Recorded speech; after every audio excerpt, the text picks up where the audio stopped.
Olympic hero Kurt Angle, and you're listening to the We Are Wrestling podcast. Yo, listen, this is the best wrestler alive, Platinum Max, and you're listening to the We Are Wrestling podcast. Hey everybody, Eric Bischoff here, and you are listening to We Are Wrestling podcast. Hello everyone, this is Nunzio, former WWE Cruiserweight Champion, and you're watching We Are Wrestling podcast. We Are Wrestling podcast. Check them out, man. Stay tuned, listen to the podcast. Best one, Donnie might teach you a thing or two.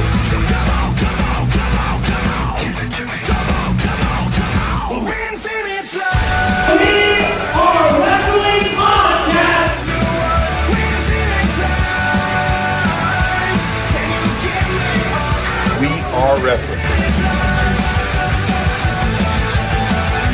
And if you don't listen to it, then it's one-on-one with The Undertaker. Featuring your hosts, Danny and Donnie. We Are Wrestling.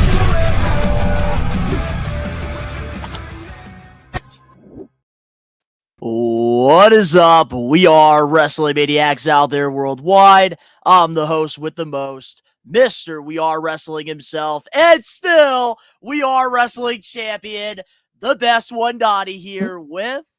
What's going on? We are Wrestling Maniacs Worldwide. It is Ben, Uncle Ben, Rage Circus, America's favorite punching bag, and the third of We Are Wrestling podcast. How you guys doing? I feel like it's been a long time. It's been a couple weeks, but obviously things happen, life happens. But we are very excited to be back with a new live episode of the podcast. It's good to see y'all again. How you guys doing today? And Don, how are you doing, man? I am doing pretty good. A lot better this week than last week. So if you guys don't follow We Are Wrestling over on social media or myself at Best One Donnie, I did share some unfortunate news that my aunt passed away, and we found out last Wednesday. So we made a decision, the We Are Wrestling team, and we decided to just give myself the week off to really just take the time and process everything. She was expected to pass away. She fought for a long time, and unfortunately, she's not here anymore. But yeah, so I've been very busy. I've been keeping myself super busy, and it feels good to be back here doing another live episode of the We Are Wrestling podcast. Hell yeah. And we have a double main eventer this week, which is why Dan Eddy is not with us. He will be back next week. We're going to go back to the normal format like we normally do. But because we missed last week, we do want to catch up on some of that news as well. So it's going to be a long one. So sit back, relax, and enjoy the show. But before you guys can do that, if you're not a We Are Wrestling Maniac yet already and you're listening to this episode, wherever you get your podcast, give us a 5-star review, not just any review, a Best One review, and download the episode and give us a follow. If you're not a We Are Wrestling Maniac yet already, over on the YouTube channel where you can catch these episodes live, usually every Wednesday, 5 p.m. Eastern Standard Time. But because we have a lot to talk about, we are live an hour early. That's why you need to turn on the post notifications. And if you guys are not a part of the thousands of subscribers, we recommend you guys to hit that subscribe button now, turn on the post notifications. Videos be coming out of nowhere like an RKO. And of course, you already know the grind is real. Woo! Woo! I will say I've been enjoying some of Charlotte's work lately since teaming with Alexa. I didn't want to be super loud because it was technically Lyra Valkyria. I just didn't want to be really loud, you know? Oh, I thought you were doing woo! No, that's why I did it repeatedly and did this motion. Oh, I see. Yeah, no, okay. I get it. I understand it should have been at least a pitch up, but hey, what's going on, Allie? It should have been like a pitch up, but I was trying to be courteous of somebody who's trying to sleep in the next room. So, well, we got a lot of maniacs here in the live chat. We got Dakota. We got Hollow Cards. Donnie, can we rewatch the Seth Rollins cash in? No, you can't, but you can check it out on the We Are Wrestling YouTube channel. I don't want to relive that moment. What's going on, Josh Toy Show? We got We Are Wrestling member Angelo in the live chat. What is up? We got Dan the man. FTKO, that's all I gotta say. Overpriced, greedy. Oh, we're gonna get into it, Dan. Trust me. We got a double header for our main event here. alley. What is going on? I almost just lost a wrestling match to my own fucking hair, bro. Well, we do want to first off, because we weren't here last week, we want to thank all the We Are Wrestling Maniacs for your support during SummerSlam weekend. And on Monday, in total, we reached 65,000 total views across all social medias for We Are Wrestling, including the YouTube channel with the reactions. So we want to thank you guys for reaching it. I believe now we are at 100,000. Yeah, I was gonna say, total, I'm glad you insane. mentioned since Monday because, yeah, dude, It's gone way up. above that. Oh yeah, it's shot up by now, dude. Especially with Brock Lesnar alone, bro. Let alone the fucking cash in. Yeah, dude. And I've not Yeah, been dude. here. I've not been hearing the end of my reactions from my Thank shoot you. job, from people at conventions and events. It's Yeah. been crazy. Absolutely Yeah. crazy. I have rewatched Seth's cash in so many times just to watch that moment where I got to flip you off like I said I was going to. Like that was my championship win of the weekend, was watching you have the worst weekend of your life.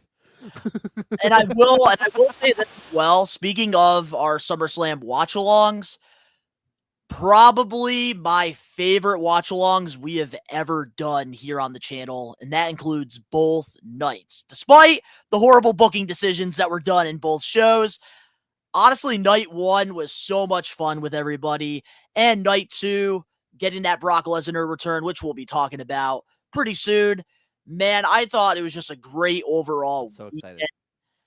And man, like absolutely awesome. Just great time. Dan, I miss you all the time, but a Blitzkrieg show, yeah, I noticed that we missed that. I was wondering why we weren't there, but then I also remembered, so I didn't want to, like, you know, kind of rip open some wounds or anything like that, so I just kind of left it alone. So I actually could explain why, because I did get a okay. lot of people asking us Okay. why we weren't at Blitzkrieg, so I I was will kinda clear wondering the too, air yeah. now before we do get into Okay. our highlight of the weeks and power of the poll and our SummerSlam review. Here's the reason why we weren't there, because an opportunity came up, and it was a very busy weekend when it comes to conventions and Comic-Cons. I believe Philadelphia, they had Steel City Comic-Con going on. Then Terrificon was happening at Mohegan Sun. And then also Boston Fan Expo was taking place, which I went to on Saturday to get some more stuff signed by the man himself, John Cena.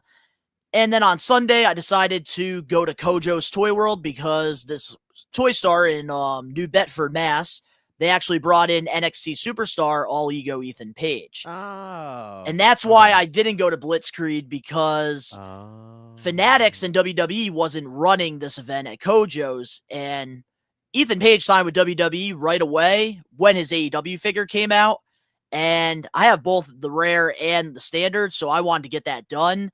So I thought Kojo's, like, this is probably my one opportunity, and I Okay. took advantage of it. Yeah. Yeah, you were smart about it then. But just like us, we haven't watched it, so if you guys want to go check out the replay, you could go do that on IWTV, because I'm sure I'm going to be watching it this week, and then we could talk about it a little bit next week on the show, because this Facts, week man. is stacked. Oh, But- we got a show ahead of us. Oh, yeah, we do. That's why we're starting an hour early, guys, which in total we have 23 people here. Appreciate all of you guys. Man, this is crazy.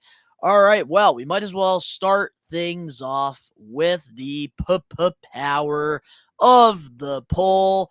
Every week, we tell you guys to go over to the We Are Wrestling YouTube channel, go to our community tab. We give you guys 1 week to vote, but because we missed last week's, you guys had 2 weeks, so there's no excuses. Bitches. And we asked you guys which SummerSlam was better, night 1 or night 2, and here are the results. Let's get it.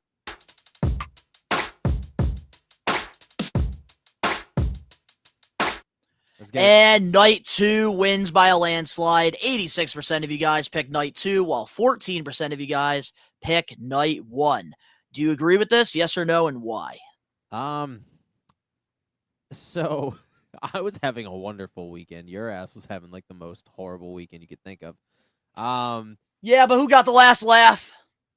I was cool with it, man. Watching you suffer and me being able to have that fuck you moment with Seth's cash-in was enough for me. I will take my 1 win, which is the There's title. gonna be a day you don't hold that title, so hold it as long as you can, because one day you're gonna fuck. I'm holding it longer than Roman Reigns, baby.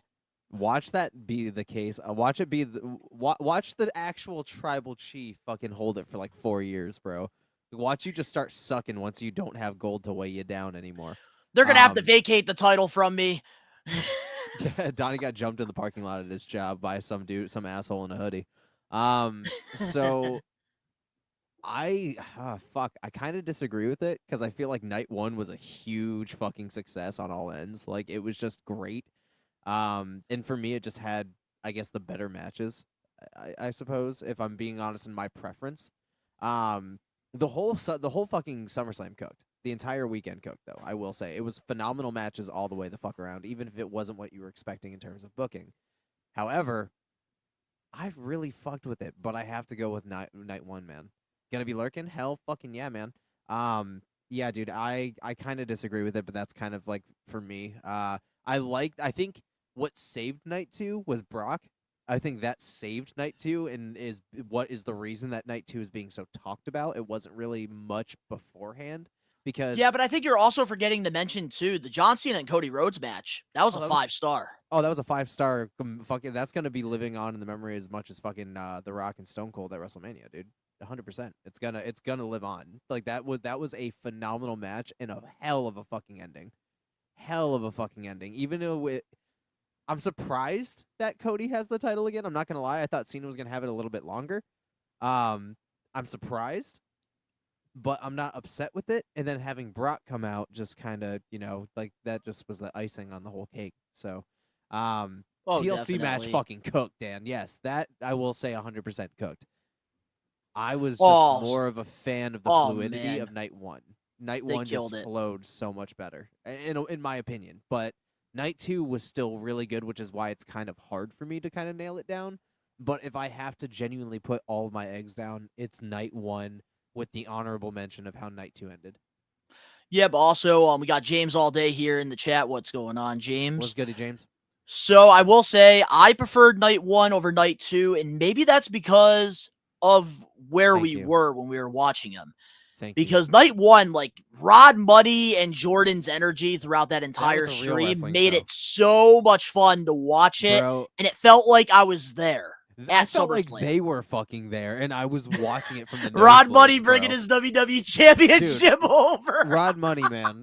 If you're watching this episode for whatever reason, man, you are the fucking GOAT. I just want to say that right now. When it comes to the Big Five, his presence is like mandatory. Like we need that hype. Like we need that shit. That's a viral moment every time. That is a viral moment every single fucking time. Now that you said that, Ben, live, like he's gonna hire his booking rate for us now. What the hell? No, the fuck he ain't, dude. We can afford that shit. No, the fuck he ain't, dude. I'll just push his music. I'll make his shit my loading screen. The fuck. The fuck. But I will say though, like when it comes to night one and two, I enjoyed night one better because I didn't like a lot of the booking decisions that happened in night two. I think Valkyria not winning that match, like I love the feud that we're getting low key with Becky and Nikki. But here's the thing, Lyra Valkyria, she should have won that. Like, what was the point in all this feud for her not to win? To get a little silly program with Bayley, like, dude, Bayley's about to turn heel soon, and apparently something's cooking. And then I was looking, and then I was looking forward to Jacob and Solo, and that match under-delivered. I don't know if it was maybe because of the placement of the card or what it was. Take a quick pause. Could have been been Say better. hi to Baby Boo. Say hi to Baby Boo. Oh, the rookie, Dan Eddie. What's going on, man? We'll see you back next week. He's not a rookie, all right? He made it to main roster. Honestly, I should have him carry my championship around. Hey, he is not a manager. Hey, he made it through main roster and fucking killed the tryouts and has his own fucking statue now, all right? Put some respect on my man. He did earn it. I will give him that. Put some respect on my man. That dude wakes up from a nappy and fucking goes right into Wrestle Talk, all right? But anyways, continue what you were saying. I just wanted to acknowledge him real quick.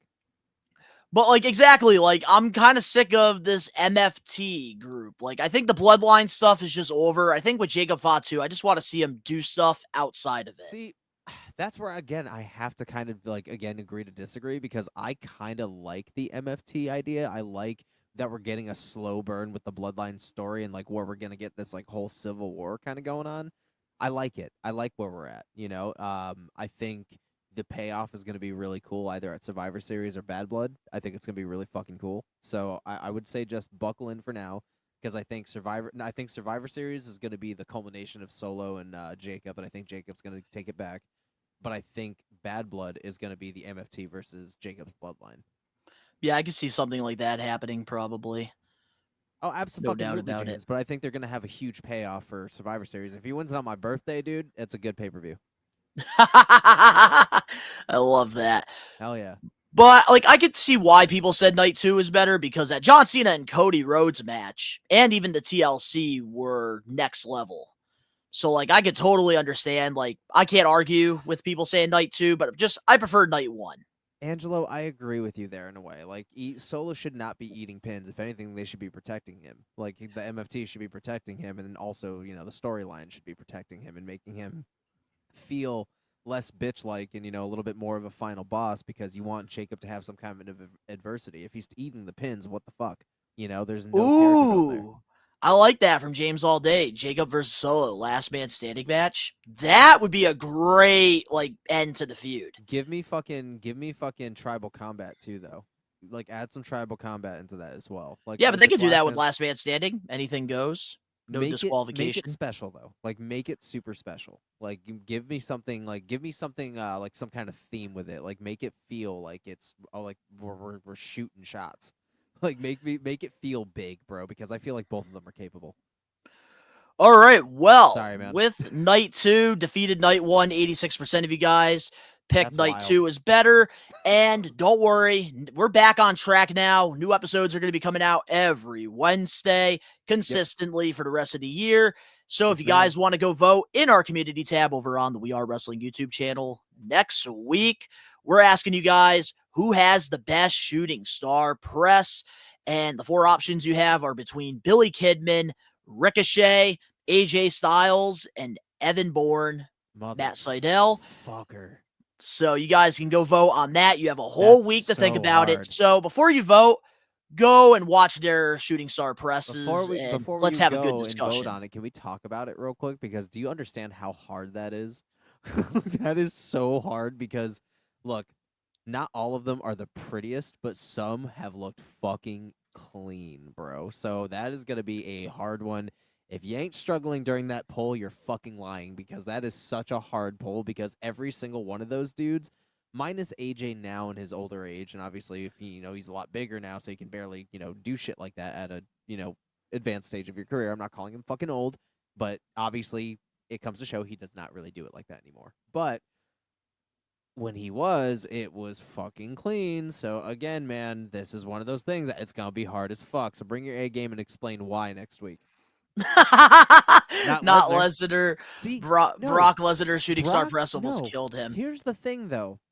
Brock was killing the shooting star press before they told him to stop fucking doing it. And then all of a sudden, they wanted him to fucking do it again. And he wasn't feeling super hype about it. And he fucking just missed the mark by a fraction of an inch and smacked his shit. Yeah. Yeah, so with Brock Lesnar, this was tough because there's a lot of people that have done great shooting star presses. Paul London. Oh my God. Another guy that was in there who invented the move, Jushin Thunder Liger. I wanted to go with names that kind of like just fit different eras and try to make it a competitive power of the pool. If we were talking best shooting star press spot, London fucking kills that shit above everybody. Royal Rumble 06's fucking shooting star press on top was so fucking clean, and everybody went to work for that shit. He landed on everybody. Everybody caught him. It was not only effortless. Oh, the sell was incredible. It was graceful. The sell was incredible, and none of it was botched, and he hopped right back up and hyped the whole fucking crowd up. I still stand by it. Non-biased opinion, he should have fucking won the title that match. He carried that whole fucking match, bro. Yep, Matt Sydal still does do the shooting star press. Oh man, we gotta save it for next week, guys. We have a lot to talk about, man. Next week we'll talk about the shooting star press, but for now, you can go vote on the We Are Wrestling community tab. I'm excited. I've not been excited for a power of the poll in a while, had to hit so I'm that excited. Fucking Rock's fake ass. Fucking. Oh my God, dude! Every time I think about that shooting star press, I get that fucking tickle, bro. Like, it's just so. It's one of my happiest memories of the ruthless aggression and like the work people put into it. So what a great fucking power of the pole, man. Hell yeah! All right. Well, with that being said, now let's get into our SummerSlam review. And we might as well start off. I could talk a little bit about my experience because I did go out to New Jersey on Friday with Yeah, you Jungle Boy bitch. Jordan. Jungle Boy And Jordan. and I actually ended up meeting a couple WWE superstars. Got to meet Dirty Dom, got to meet R-Truth, and I even got to meet Lyra Valkyria. She was Oh my late. That's why God. she lost the championship. Bro, I'm sorry, but never mind. Never mind. Never mind. And then I also got to meet Grimm's Toy Grimm. Show as well, which was a huge honor because if you guys don't go over to my YouTube channel, the Best One Donnie Toy Channel, where I do all All right, figure nah, reviews and nah. stuff, I'm huge cutting you off. inspiration. I'm cutting you off. What y'all need to do is get you a man that looks at fucking Grimm the way that Donnie does. If you go to fucking Grimm's vlog with Donnie in it, there is a whole fucking section where he is kicking it with Grimm in line. And the way this man smiled at fucking Grimm, get you a goddamn man that looks at fucking Grimm the way that Donnie does. It needs to be studied. He don't even look at fucking Meadow, his fiance, like that, dude. It was wild. Well, I'll tell you who caught I him look at lacking. like that. All the We Are Wrestling Maniacs, because there's been so many of you guys the last 2 weeks that I have met at these conventions. And I want to thank all the Maniacs and best ones who have come up to me, ask for a photo, hang out, talk Motherfucker. wrestling with me. Some of my favorite highlights when I go to these events. Bro, don't even act like we're moving on to the fact that you absolutely were fucking. I was a mark. You were Hell yeah. marking out, bro. It was so Hell beautiful yeah. to see. All of this right here is inspired by Grimm. Yeah, dude. I'm saying this right now. One of the man, many like, reasons I got into content creating is because of that man. Yeah, dude. It was wild to see you just fucking living it, man. Again, get you a man that looks at fucking Grimm the way that anybody should look at you. Donnie was in love. Look at that Look at smile. authentic ass smile. It's not one of those poses. Like, this dude was genuinely excited. And James All Day, you asked, did I vlog this? Absolutely. And I also got to meet Ricky's favorite wrestler, Will Ospreay. He was punching his laptop when he saw this. And there it is right there. We got the thumbnail of the vlog. It is up on the We Are Wrestling YouTube channel. My meet and greet experience, going to the WWE thing that happened at American Dream Mall, and going to WrestleCon right after it. It's a good vlog. Hope you guys do enjoy it. Also, be sure to go to the GTS, the Grimm experience on YouTube to check out Grimm's vlog, because Donnie is in a big part of it, and actually him, Soraya, and everybody were just chilling out together for a little I'm bit. surprised It was I really didn't. cool. I'm surprised I didn't put the picture in there. Yeah, you Damn. stupid asshole. I clipped that shit and sent that to you and everything. What the fuck? I put it in the vlog, but it's not here. I do work too, damn it. And then also, I do have my autograph haul of all the things I got signed at these events. yeah, So if you Josh. guys want to check that out, you can as well over on my toy channel. Now, let's get into SummerSlam Night 1. And here we go. We have our opening match. We had a tag match. Roman Reigns, Jey Uso versus Bronson Reed and Braun Breaker. That whole match cooked, and can we just talk about the special fucking, like, that special moment where fucking they had Jay run his entrance back and fucking Roman was 5-2, bro. It's shit like that where you're not in, like, the main event scene anymore, kind of, and you get to actually have fun and spread your wings. Like, you got this larger-than-life, God-feeling presence of Roman Reigns fucking sitting there trying to hit the fucking yeet, dude. Like, it's great. It's great television, and the match itself fucking cooked, bro. One of the best ways to kick off a SummerSlam weekend. First SummerSlam weekend, mind you, and they're going to be 2 nights going forward. I'm stoked about it, dude, and this was a fucking banger. Ooh, match, Joey's bro. in the live chat. Jay and Roman winning was the right decision. Absolutely. Yep, absolutely. And everybody looked good in this match, in my opinion. And it was cool because the reason I'm okay with Roman and Jay winning, even though Bronson and Braun, they could have definitely gotten that big win and got the rub, I like this because Roman Reigns, during the time he was the tribal chief and the head of the table, he took his family for granted. He treated Jay like shit, treated Big Jim horribly, and his family like shit. So I love that, like, in this match, Roman pushed Jay out of the way, took the spear from Braun Breaker, and then afterwards, they had this moment.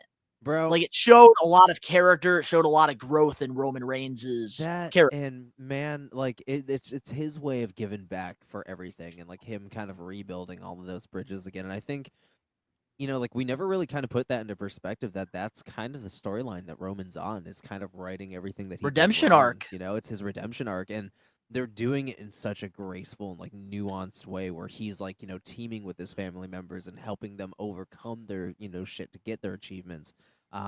This was absolutely the right decision. I think that this is one of my favorite Roman Reigns storylines in general because he doesn't need the titles anymore. He's somebody that does not need them to be Doesn't need elevated. to. He is on the same wavelength as The Rock. He's on the same wavelength as, Stone Cold Steve Austin at this point. Like, he is one of the greats. He's finally that character that Vince was trying to capture years ago, and he finally did it. And all it took was for him to go on a dominant heel run to do it. Yeah, 4 years of just domination, and I think that was long-term storytelling. I think that was also not only long-term storytelling, but I think that was also trying to give Roman Reigns his full-time retirement tour.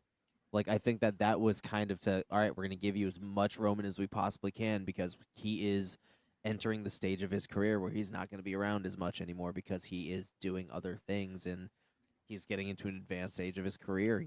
He is at a very rare situation, and to give him this and to be, still present, still have that same, prestige, but to also elevate everybody else and, kind of have a wild ride while doing it. So it's really cool. Oh, Dan Eddie, you're absolutely right. Braun Breaker and Braun are still over. The tribal thief, the owner of the Shula Fala. The Shula Fala. We're going to have a Shula Fala on a pole match at Clash at Paris, I bet. Yep. Roman versus Bronson Reed. Make it happen. Book it, Paul. Book it. Moving on, we have our women's tag match. Damn. We have that fucking Raquel. We got Roxanne and Raquel defending the titles against Charlotte and Alexa. Raquel, and we got new tag team champions. Yeah, even Charlotte's getting a little thick too. Damn. Okay. Dude, this match fucking cooked. This whole match fucking cooked. Everybody involved. It was fun. It was really cool to see Charlotte have a lot of fun as well, and the crowd's behind her now, which is super relieving after, obviously what she went through. Yeah, dude. It was really cool to see, again, the crowd behind her, after everything that's been happening with her, getting a little bit of a real life perspective on her. Alexa Bliss finally coming back into the limelight a little bit more full time now that, they have, bookings and storylines for her. I would say that this was just a really fun match. It was a good follow-up. It did not suffer with the opening match. I think that this was honestly kind of a banger. Perfect placement on the card. It was a banger too. Yeah, I'll say that this was actually one of my highlights, which I never thought I was going to say. I didn't care going in, and I loved it coming out. Here's the thing. I don't know what it is. But you got to focus your camera just a little bit. Huh? You got to focus your camera just a little bit. It's focusing on your superstars and not you.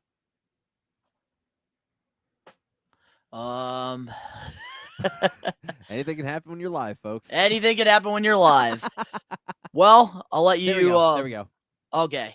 So when it comes to Charlotte Flair and Alexa Bliss, I never thought I would say this.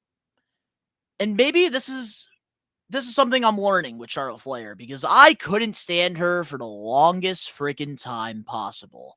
And for some reason, when she's a heel, I fucking hate her. But when she's a babyface, I'm actually kind of behind her.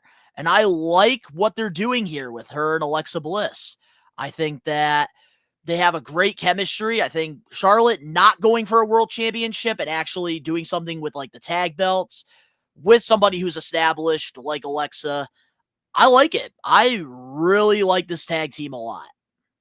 I do too, man. I never thought that, I'm so happy with the booking decision. Dude, I didn't think that they were going to mesh well, but the way that they did it was so perfect. They do have a lot of chemistry, and I'm stoked. Literally, it's a high and low situation, and it's just evening out so perfect. I hope that they have a healthy fucking run, and that when somebody does turn on someone, that it's going to be a massive storyline that's going to be a must-see, because, dude, give them a year with the titles, make them emotionally bonded, and then fucking gut us.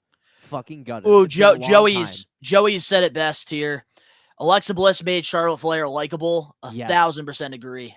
And I think she's just being herself. Yeah. And I think that's what we just want. We want her to be herself. We're seeing the Ashley behind the Charlotte, and it's really cool. Yes. It's really cool to see people break that fourth wall and not act like themselves and or act like themselves and not take it or not have to be so serious. You can break that mold you're in. And I think that's something that Charlotte always kind of struggled with, was kind of like breaking out of that mold that she's used to. And now I think knowing that she can let her guard down and kind of be herself on camera, is more, preferred than, deflected. People prefer that, be your most authentic self while also being the character, because that's how you're going to connect and be relatable to the audience, especially as a babyface, and I think she's finally starting to get it. I agree 1,000%. All right, well, moving on here. We have the Sami Zayn versus Karrion Kross. We're not going to get into this too much because Karrion Kross is our main event topic. Yeah. So we already know what happened. Sami Zayn won. We're just going to leave it as that. Yeah, he won. But I do want to bring up one thing that he does say. So wait, while you bring that up, Ben, I'm going to fix my camera. Go ahead, bud. So I'll be right back. Yeah, no problem. So the one thing I will 100% say, ladies and gentlemen, without giving any spoilers, because Karrion Kross is one of our main events, probably the main event that I'm excited to talk about the most. Keep it short and sweet, no spoilers, but if this wasn't a work, Sami would not have mentioned Karrion Kross on Monday following Raw, or following SummerSlam. He would not have, because when people leave the company, there is no mention of them anymore. That's all I'm going to say until we get to the main event. But this match was a fucking banger. They both looked incredible. I do not think that this is the end, but we'll get there in the main event. What's you guys' thoughts on it, though? I am kind of curious as to what you guys have to say. There I am. I'm back. I think I fixed back. it. You're good. All right. You're perfect. Good. Yeah, so we'll leave it as that. Sami versus Karrion. Yep, we'll talk about Karrion a lot more in our main event topic, the second main event. Absolutely, we will. All right, well, moving on, we did have the WWE Women's Championship, Tiffany Stratton versus Jade Cargill. God, there was so much cake in that fucking match. I couldn't even keep myself composed during the whole thing. Holy shit, Jesus Christ. It was the best of both worlds. Anyways, I enjoyed it a lot. I loved actually. The match. It was actually kind of a banger. Even Jade looked great in this match. Like, I had no complaints whatsoever. I honestly think it was even the right decision to have her lose. Which 1,000%. It's gonna put her, it's gonna put her in with some humility. They're gonna give her the actual superstar rub where you're gonna have to work even harder for it. Where you think your dreams are gonna come true, you're gonna have to learn the hard way here that it's not always the case the first time around. Look what happened to Cody Rhodes. We had to wait a whole last year, had no fucking reason, no understanding as to why, until we were about halfway through the ride and went, okay, this is gonna build the prestige. This is gonna be the payoff, and we're gonna do that with Jade Cargill. And honestly, I think Tiffany needed to get a big win because her title run has been a little lackluster, and I don't blame her. I blame creative 1,000% because they haven't given her the right opponents to go against. Yeah. And I think her beating somebody to Jade Cargill's caliber, I think it adds more to her championship run as a solidified champion. So I actually like this decision because Jade Cargill, I already said it, she's not ready to be a world champion yet. But she is improving every time I'm seeing her in the ring. This is how you become a main eventer. Man, she is putting in the work. I could definitely tell. And I hope she continues to go on the right path. And I do pay very close attention to her matches because I have critiqued her a lot through the years. And she is getting better. And she is going in the right path. So I was very impressed with this match. Short one, but very good match. It was a good match. Tiffany looked great as well. Yeah. Moving on now, we do have our tag team match, Jelly Roll and Randy Orton versus Logan Paul and Drew McIntyre. Okay, Jelly Roll 100% great for taking bumps, but I think they do know he was still a little too big to do a lot of spots other than like the strong style spots. It was fun. It was fun. It was cool watching, both these guys do whatever the fuck they wanted to do on a celebrity status, Jelly Roll took a lot of bumps, even though you could tell he was tensing and getting ready for it. I think it was a fun match. That's all I really got to say about it. Drew was having a phenomenal fucking time. If Logan Paul's involved with anything, you're going to have a lot of eyes on you, man. And Drew fucking is becoming another king of social media and matches as well. We all fucking know it. He should have fucking pulled out the phone, put in still board at work or some shit. Like, fucking. I know, he should have. It was a respectful debut for Jelly Roll. Like, it was a respectful debut. It shows that he can take bumps, he can work in the ring. I'm excited to see what next year looks like if they do end up bringing him back when he's, a little bit more on his fitness journey. I know he's going to end up getting the weight loss surgery. I know he's going to hit the gym more. I know that this isn't the last we're seeing of Jelly Roll. I know that. And I also want to mention, too, Angelo's comment here. Jelly Roll requested to lose. Got to give him respect. Yeah. Absolutely. Yeah. No ego at all. He left that out the door when he went into the Performance Center. I'm reading all of these tweets and posts by all these NXT superstars that trained with him at the Performance Center, and it's been nothing but positive things. Bro. Because let me tell you, I had my doubts first, because when it comes to celebrities, I enjoy them, but it has to make sense, and you have to put in the work. You have to care about the business. And that's the thing about Jelly Roll. He put in the work, and the storyline was actually very good. It reminded me of old school WWF back in the 80s. They would build these rivalries on these television talk shows, because that Tonight segment was fantastic that they did. Yeah. I will say 100% that, Jelly Roll is gonna fucking kill it. I mean, before he even became a musician, he was training to be a wrestler. So the dude was living the dream. So to request to lose is just gonna add to that welcome back, So it was good. And that's the thing too. I also want to give a huge, I want to take my hat off to Logan Paul in this match, because I was paying attention to all the calls, all the spots. Logan was the veteran in there calling everything. And I think it's time to throw that celebrity wrestler thing out the window when it comes to Logan Paul, because the man is really freaking good. And I think it's only if he can commit to WWE full-time, which he has been doing a lot this year in 2025, I'll give him that. But if he can fully commit, because right now I think he's 85% committed. When I see that 100% committed, I see a friggin' mid-90s Shawn Michaels in him. Talk about Logan? Yep, I'm talking about Logan. Oh, yeah. Because he's got it. Yeah, and I dude, am Logan, so impressed with everything he did in this match. Dude, Logan was fucking born for entertainment in general. It doesn't surprise me that he's he was born to be a WWE superstar, dude, easily. He's been on fucking SVU. He's been fucking in the ring for a WWE ring. He's been in a boxing ring. He's a world fucking traveling vlogger. He's a fucking gifted media personality. I mean, and he's also a crazy entrepreneur, and his podcast is incredible to listen to. So it's the dude is literally a chameleon for entertainment, and he was born for this shit, man. All right, well, let's get into our main event here for night one. CM Punk versus Gunther. I'm going to just make this quick, and then I'm going to let you take the reins here. What a great technical match between Punk and Gunther. They put on an old school classic, and I really enjoyed everything about it, especially when he won the championship, and that's where I'm going to let you take the reins. Man, I'm going to agree with everything you just said. It was a phenomenal fucking wrestling match, and it went on for almost, half hour about?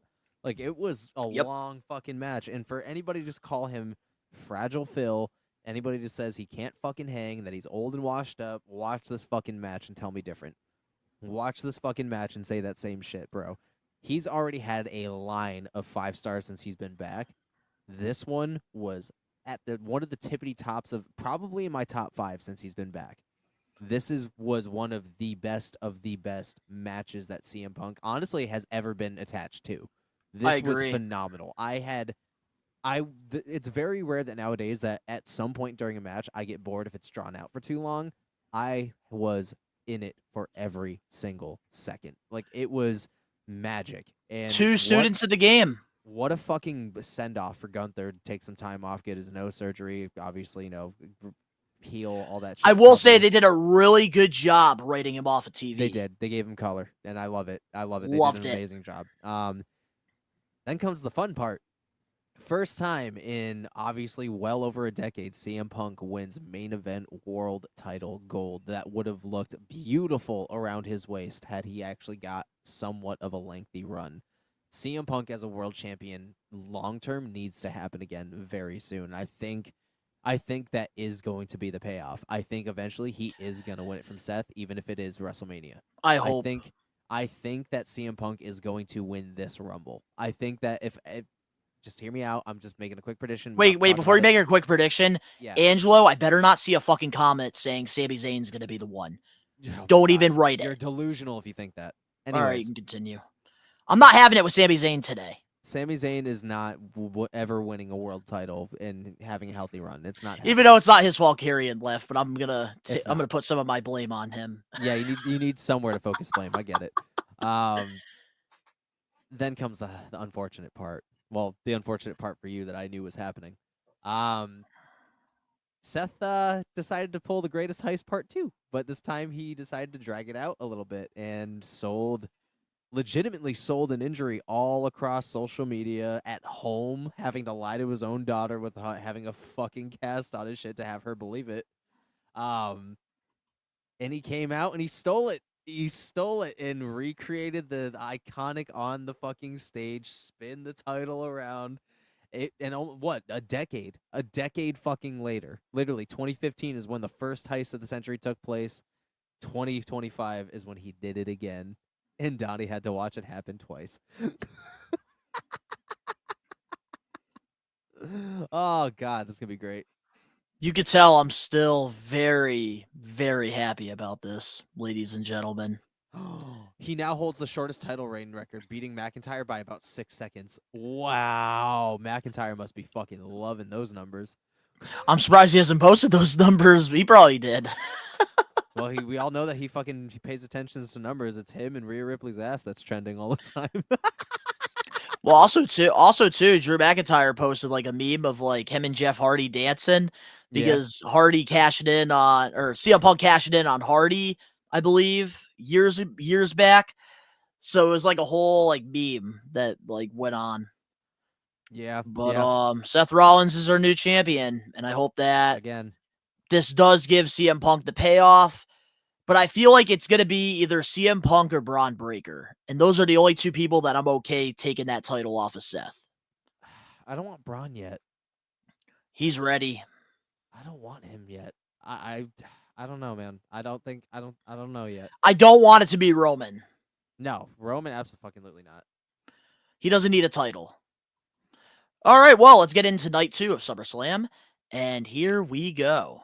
Starting off, we had a Women's World Championship triple threat match. Naomi versus Rhea Ripley versus Io Sky. Obviously, we knew who was winning, so I was paying attention to other things. So I'll let you talk about it. Yeah. Which, by the way, to the Naomi fans, we will be talking about what's going on in our We Are Wrestling weekly news and rumors, because there is some news about her potentially having to relinquish the championship. I will say this was a very good match, but I did enjoy the WrestleMania triple threat a little bit more. But overall, I thought it was a fun match.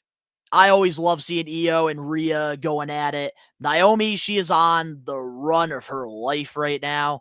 And I just think overall, it wasn't the best, but it wasn't the worst. It was an okay match. Yeah. It was. I honestly thought the match was fire. I genuinely enjoyed it, like all around. It was a genuinely fun match, and it had a great ending. I had no complaints about it, man. And obviously, it was a visually stunning match. wait a minute, Angelo. Triple H loves blowing Seth. You're not wrong. That's dude. Seth Rollins is literally this era's Triple H, bro.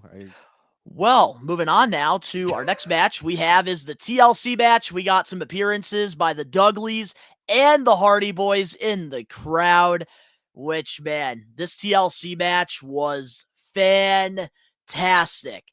Once again, the SmackDown Tag Team division proving why they need to be consistently having title matches on PLEs, because they're going out there with a chip on their shoulder, just like the Hardys, just like the Dudleys, just like Edge and Christian back in the day. They have something to prove. And my God, they went out and they freaking stole the damn SummerSlam weekend with this match. I freaking enjoyed this from start to finish. Oh, dude, all the spots were incredible, but the spot goes to Johnny Gargano's wife, man, Candice LeRae, dude. She took the crazy spot of the fucking night, dude. I'm like, Johnny, what the fuck are you doing staring? Go check on your wife, dog. She just took the spots of spots in this match. And I love that Candice is always down. I love it. I love that she's always down. And I'm like, dude. She fits this role perfect, being the valet of DIY. which is honestly great. They work well together. I think she needs a title soon. I think she needs the United States. United States, I was gonna say. 100%. I agree. 100%. She's a workhorse. She deserves it. Oh yeah, and spot horse too. If you take those bumps, you need. You know to what's be funny? rewarded. Your favorite spot is in this picture. My favorite spot's in here as well, with Ciampa doing the old Christopher Daniels Ultimate X Match spot, friggin' hanging on the thing like a friggin' spider. Oh yeah, dude. Oh, I loved it. Dude killed it. And just look at all these spots. We had friggin' DIY going through four Bodies tables. Man, bodies were everywhere. Bodies were hitting the floor. And then we had the Wyatt Six retain the tag team championships. I thought this was the right decision. I'm actually enjoying them as the champs because they're bringing character to the Can we tag talk division. about how fucking mean as fuck Dexter Loomis looks now? Like, dude looked like a generic I wish I had my predator Dexter from figure I Walmart you want to just keep your got. kids away from to someone that you wouldn't want to fuck with in the hallway after sipping your apple juice. Like, dude, can we just talk about how mean as fuck he looks now? Like, it's crazy. My God, what a match. And if WWE didn't learn anything from this, it's we need to have tag team matches on PLEs moving forward. Who produced this match? That's the number one thing. Who the fuck produced this match? Because whoever produced it needs a fucking raise and a meatball sub. From Subway or Jersey Mike's, whatever they prefer. No, I'm talking homemade fucking Italian grandma meatball sub, bro. Like, no. Do we know who produced this match? All right, keep talking about it. Keep hyping it up real quick. I need to know. All right, I'll hype it up because we have a lot of slides here throughout this match, and they just absolutely killed it. All these teams, like I said, going in with a chip on their shoulder, and my God, it's crazy that the SmackDown tag titles, they stole SummerSlam weekend, while the freaking Raw tag titles, they were doing a Papa John's commercial.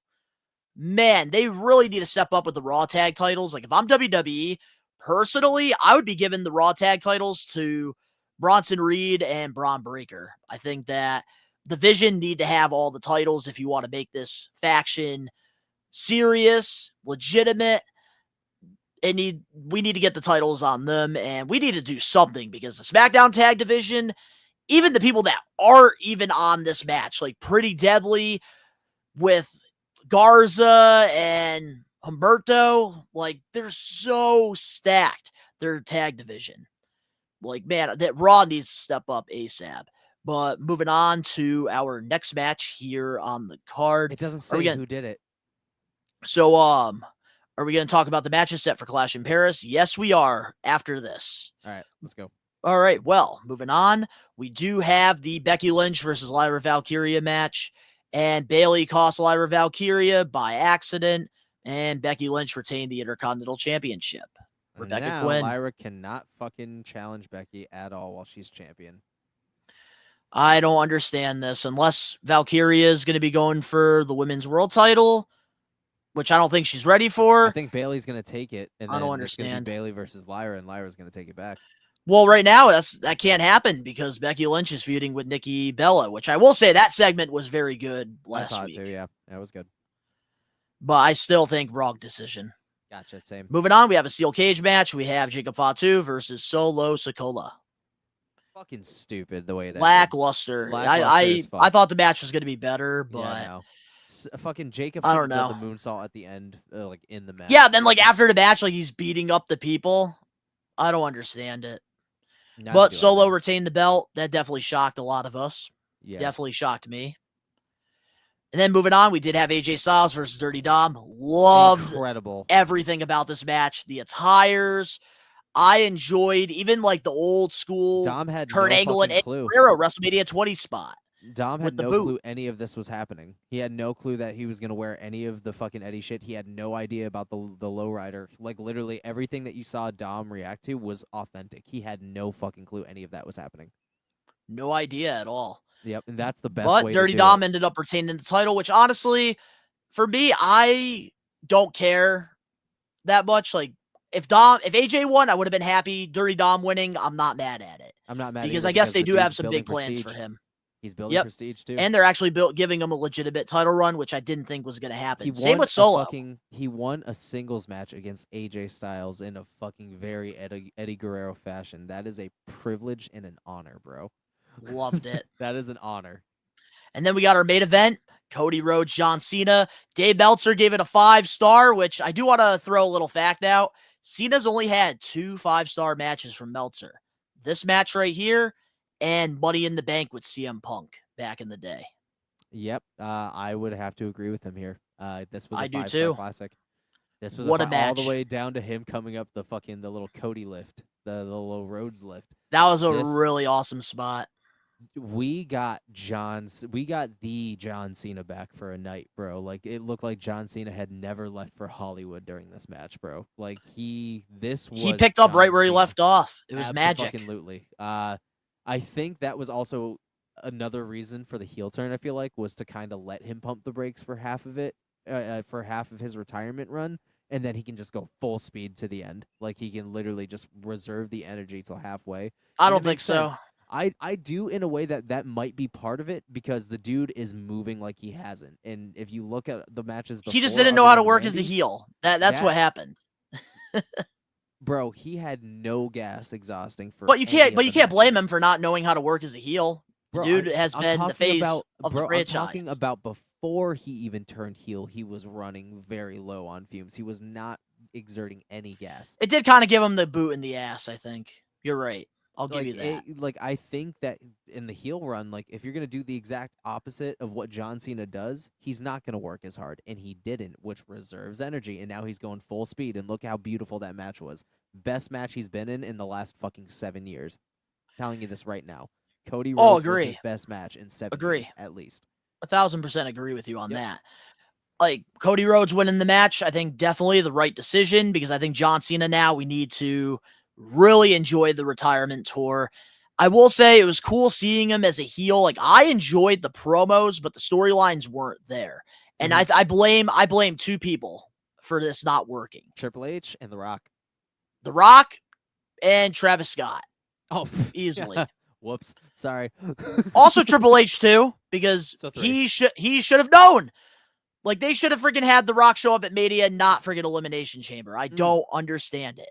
You wanted to turn Cena heel, you should have done it at WrestleMania. One thing I saw pertaining to Travis Scott that somebody said that Triple I fraud. 100% agree with is that if Vince McMahon was still in charge, Travis Scott would never been out there. And exactly. That is one thing that I will 100% stand by, is Vince would have known that that was a dumb fucking decision, and that would not have happened. Exactly. Yep. Hey, you took the words out of my mouth.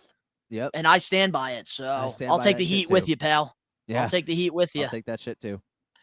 But overall, I thought this was a really cool moment right here. Cena hugging Cody. You could tell this right here. Hold on a minute. To all the people that said, and I need to have the solo screen real quick. To all the people that said Cody freaking Rhodes is going to turn heel, this is exactly why he cannot turn fucking heel. You don't get emotions like this. You do not get emotions like this. This is why the WWE Universe, and I'm not talking about the IWC online freaking with their freaking Twitter fingers. I'm talking about the fans that buy the tickets. This is why Cody Rhodes is their guy. Because you can't teach this passion. You can't teach this emotion. And this is why Cody Rhodes is going to go down by the end of his career as one of the greatest babyfaces of all time. And I'm not saying that he's going to be a babyface his entire career, because I'm sure down the line, especially in this Triple H TKO era of WWE, they will make him a heel at some point. No doubt about it. But right now, this picture right here, this is exactly why Cody Rhodes cannot be a heel. At least right now. Right now. Like, that is when why, he does guys, turn heel, bro, I am your predictions champion, baby. Mwah. I'll take the L's throughout the entire SummerSlam. And you're lucky you did, because you almost weren't champion. I was stressing. I was stressing. He was stressing bad. Had we not made that stipulation, he might not be champion. But I will tell you this right now. Man, Brock Lesnar's return got I everybody banked on their feet. Had I banked on that, I'd be holding that belt right now. Had we banked on, because you said there was no fucking way. I did say it.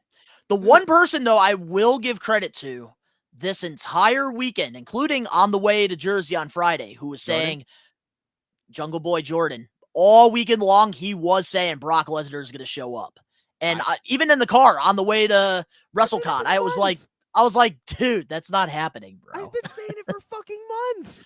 You have been pointing it out a little bit, but I'm just saying, like, all weekend long, he would not shut up about this. Oh yeah, dude, it's And it fucking happened. SummerSlam, and he's 100% going to be back for a year because he's retiring next SummerSlam In which is Minnesota. Yep. Minneapolis. Yep. We already know exactly what's Brock's happening. daughter We got apparently this is going to be transitioning to pro wrestling too now.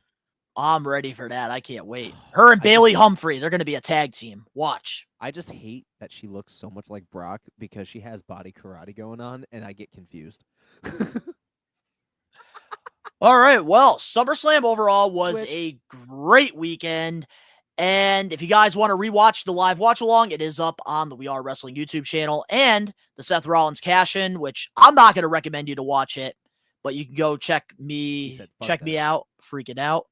And you can also check out our Brock Lesnar reaction, which we totally lost our shit. Oh, dude, we lost our fucking minds, bro. Like, me and fucking Jordan jumped up down your fucking throat right after. Yeah, and then the Seth Rollins Cash-In, everybody was coming at me during that. Dude, Donnie was just getting assaulted all weekend. Ricky was the only one that didn't come at me. Ricky doesn't really mark out like that unless it's Will Ospreay, but everybody else did for Seth, and me and fucking Jordan absolutely did for Brock. It was a great clip. It was a great clip. We Probably gotta one have of the best Jungle Boy clips Jordan we've ever had. we gotta have Jungle Boy Jordan for every single Big Five. Like, we have need to. to. Him and Rod Money. Him and Rod Money, Dude. They are like, it's gonna be we're gonna have to get them We Are Wrestling contracts. If we want like to feel like we're actually there, we need both of them, and we need like a case of beer. Because that will fucking do it, bro. That'll do it. 1000% agree. You trying to feel like you at SummerSlam without being at SummerSlam and paying the TKO prices? Pull on up to the We Are Wrestling Clubhouse where you got Jungle Boy Jordan and Rod Money going freaking the fuck out. The Clubhouse. That's what we're calling it. Yes. Clubhouse. The We Are Wrestling Clubhouse. Love it. Look at you marketing for us. I love it. We're going to get fucking exclusive We Are Wrestling Clubhouse shirts for Survivor Series. We're making it happen. This is called unscripted greatness. All right. All right. Well, we have a long show, so let's get into our We Are Wrestling weekly TV recap. And this is some of the matches that were announced for WWE Clash in Paris. So let's start off with last Friday on SmackDown. It was announced that John Cena will face off against Logan Paul at the Clash in Paris in France. What's your thoughts about this? My thoughts mean the thoughts on the fucking graphic should be a lot better for a Van Gogh painting. What the fuck? They just put their pictures up there and then slap the Van Gogh filter over it thinking, ooh, this is creative. Bitch, you guys are a multi-billion-dollar company and you're making fucking little silly-ass fucking Photoshops. Y'all can do better than this. Get Van Gogh to be back from the dead and make him paint the shit. The fuck? I hate it. I hate it. I hate it. I hate this fucking match. I feel like there's no legitimate point to it. I don't see the appeal. I really don't. I've tried to. It's going to be a banger match because obviously they're both great in the ring. But I feel like, dog, this is John Cena's retirement tour. Every match needs to count. And this just isn't it for me. But I feel like it could be good. And obviously Brock's going to get involved. We got a couple weeks. I just hope that they really take advantage of those couple weeks and really give us a banging story in a couple weeks and give them like 20-minute segments on each show just to build it up correctly. Agree. Do something. Make it stand out. But I'm going to say this. Logan Paul, after that performance at SummerSlam, being the one to call all the spots, especially in a match that has Randy Orton and Drew McIntyre in it, he deserves to have a farewell match with John Cena. I think that Logan Paul is a WWE superstar now. And honestly, I think that he's going to make John Cena look really good in this match. And I think Cena's going to make him look good. I do hope the storyline does deliver because I think that that's just as important as the match. So I really do completely hope agree. that I do think that they're going to have no problem in the ring together, but I want there to be a good story. Facts. And I know that Cena has limited dates, so it is hard to do that, but we got to take advantage of the time he's here. The silver line for me is knowing that Logan and Cena are both really good storytellers in their own right, and they're both really good on the mic. They're capable of doing it. That's why They're the capable. expectations are high. Yeah, and like in the ring, I know that, and this is gonna sound fucking crazy, and I can probably get legitimate heat for saying this, but I think Logan's capable of helping John Cena carry the match where he can't anymore. You know, I think that Logan is athletic enough. He is very smart in the ring enough and safe enough to help carry Cena where he can't do it anymore, and he's making Cena look like $1 million. Like, I really do think that this is going to be a good match.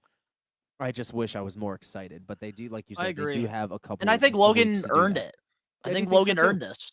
I think he did too. So that's why I'm not mad at it. But we'll see how it happens. I will never legitimately slander Logan Paul. I will never legitimately slander him because I know his capabilities in the ring, and they're next to none to some of these people that have been doing it over fucking 10 years in here. But again, less than 50 matches under this man's belt too. And he's outperforming half the roster. It's insane. But I'd say 75%. I have faith, but I'm waiting to be more excited. But like you said, there is still a couple weeks. Definitely. Oh, and yep, Paris crowd, yes. Even with the Paris crowd, exactly. That was the last thing I was going to add. So thank you for that, Angelo. All right, moving on now to our last TV recap.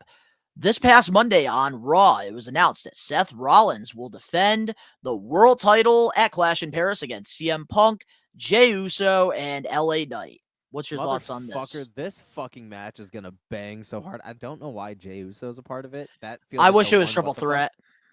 That's the one what the fuck I have is why is Jey Uso a part of it? Because I don't understand or see why he's involved.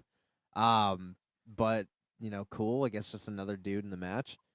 I think it's probably going to be to more so even the score because I think Braun obviously and Bronson are both going to get involved. Obviously, I don't know. I don't know what to think. I can almost bank that Seth's gonna retain, obviously, but I don't know. I don't know other than it's gonna be a fucking sick ass match, and this is like star power all over it. This could be a good opening match.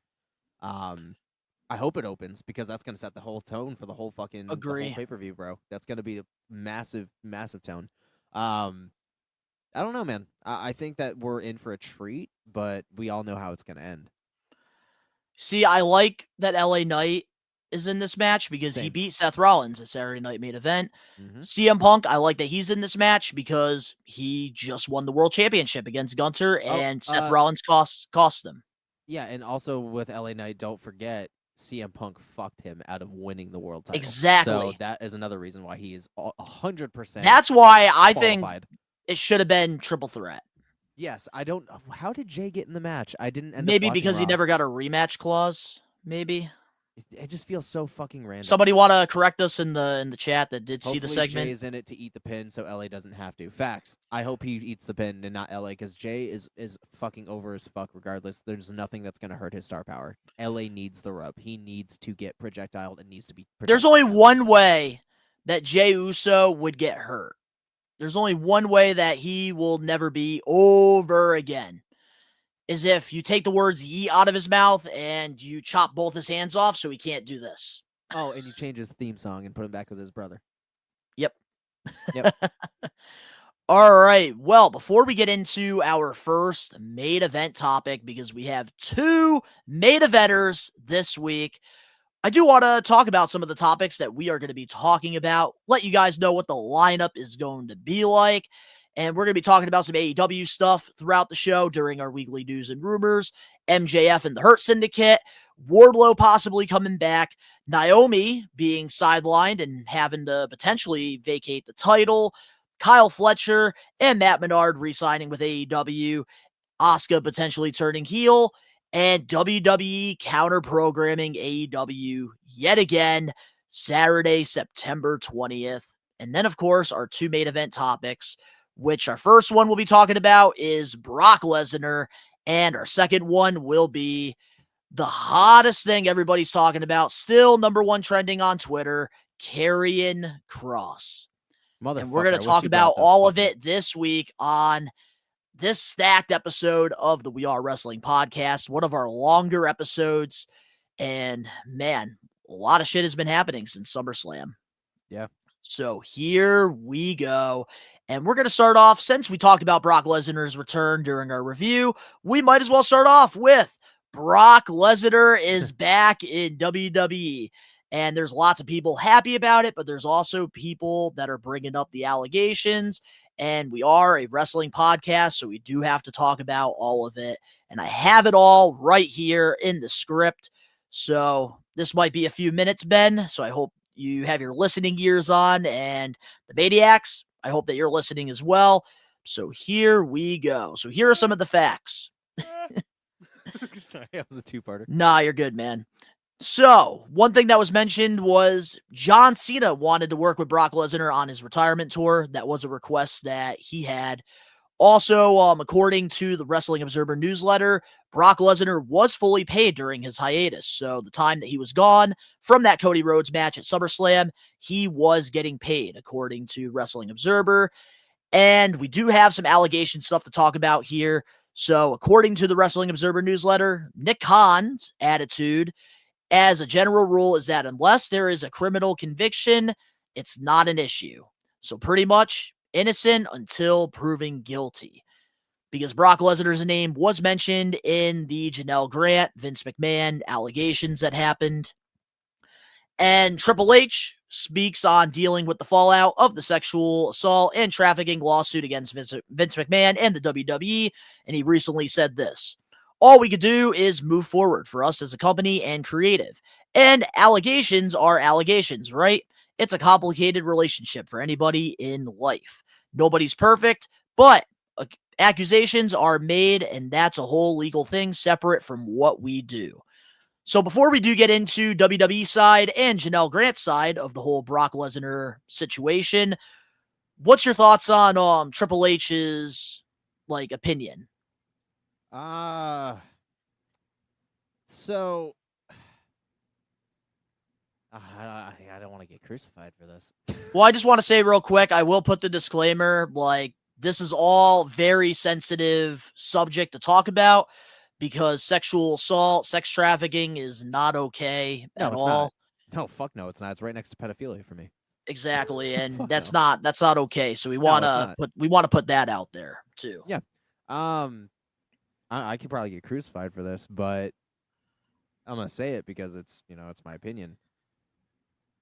I'm glad he's back.